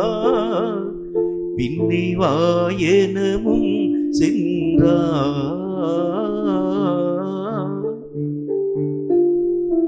அழைப்பின் குரல் கேட்டே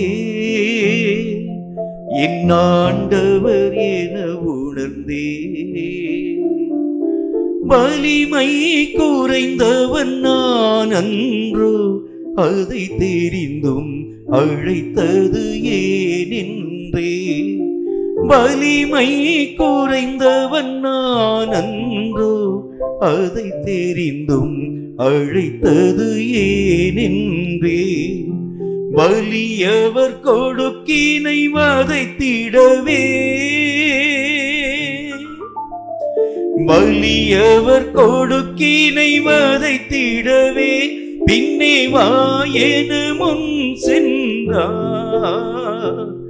பின்னே வாயென முன் சென்றார்.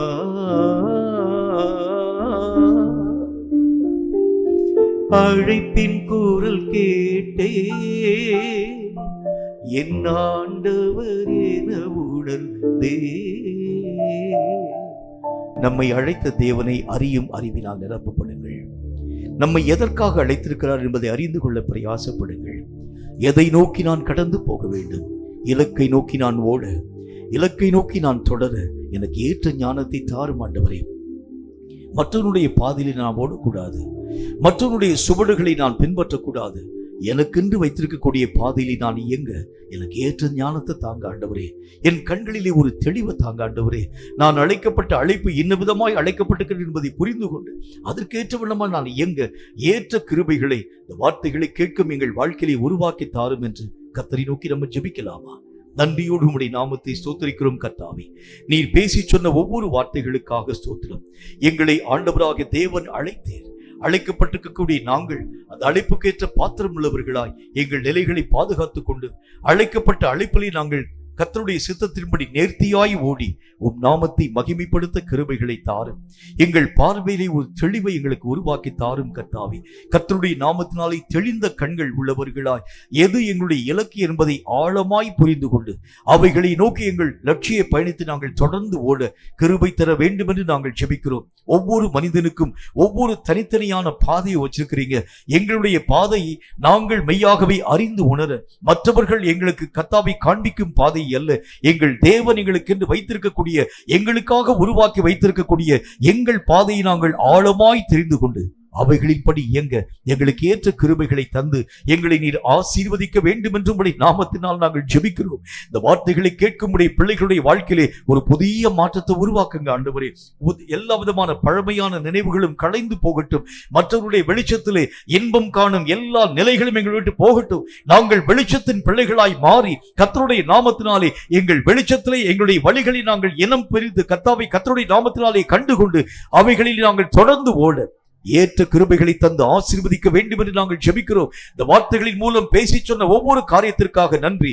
கற்று நிச்சயித்துக் கொண்ட இந்த வார்த்தைகளிலே நிலைத்து நின்று உம்முடைய நாமத்தை மகிமைப்படுத்த கிருபை தந்து எங்களை ஆசீர்வதிக்க வேண்டும் என்று இயேசு கிறிஸ்துவின் நாமத்தினால் ஜெபித்திருக்கிறோம் எங்கள் பரிசுத்தமுள்ள நல்ல பிதாவே. ஆமீன், ஆமீன். கர்த்தருடைய ஆசீர்வாதத்தை ஆமீன் என்று சொல்லி நாம் பெற்றுக்கொள்வோம். கர்த்தர் உன்னை ஆசீர்வதித்து உன்னை காக்க கடவர். ஆமீன். கர்த்தர் தம்முடைய முகத்தை உன்மேல் பிரகாசிக்க பண்ணி உன்மேல் கிருபையாய் இருக்க கடவர். ஆமீன். கர்த்தர் தம்முடைய முகத்தை உன்மேல் பிரசன்னமாக்கி உனக்கு சமாதானம் கட்டளையிட கடவர். ஆமீன். என் ஆத்துமாவே கர்த்தரை ஸ்தோத்திரி, என் முழு உள்ளவனுடைய பரிசுத்த நாமத்தை ஸ்தோத்திரி. என் ஆத்துமாவே கர்த்தரை ஸ்தோத்திரி, கர்த்தர் செய்த சகல உபகாரங்களையும் மறவாதே. ஆமீன், ஆமீன்.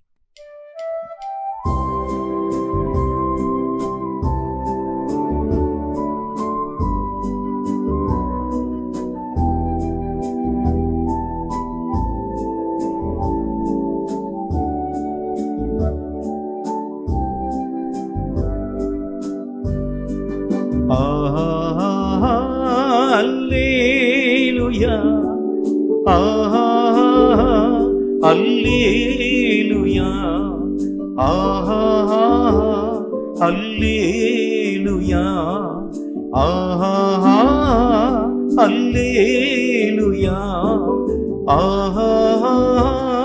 அல்லேலூயா, அல்லேலூயா, அல்லேலூயா,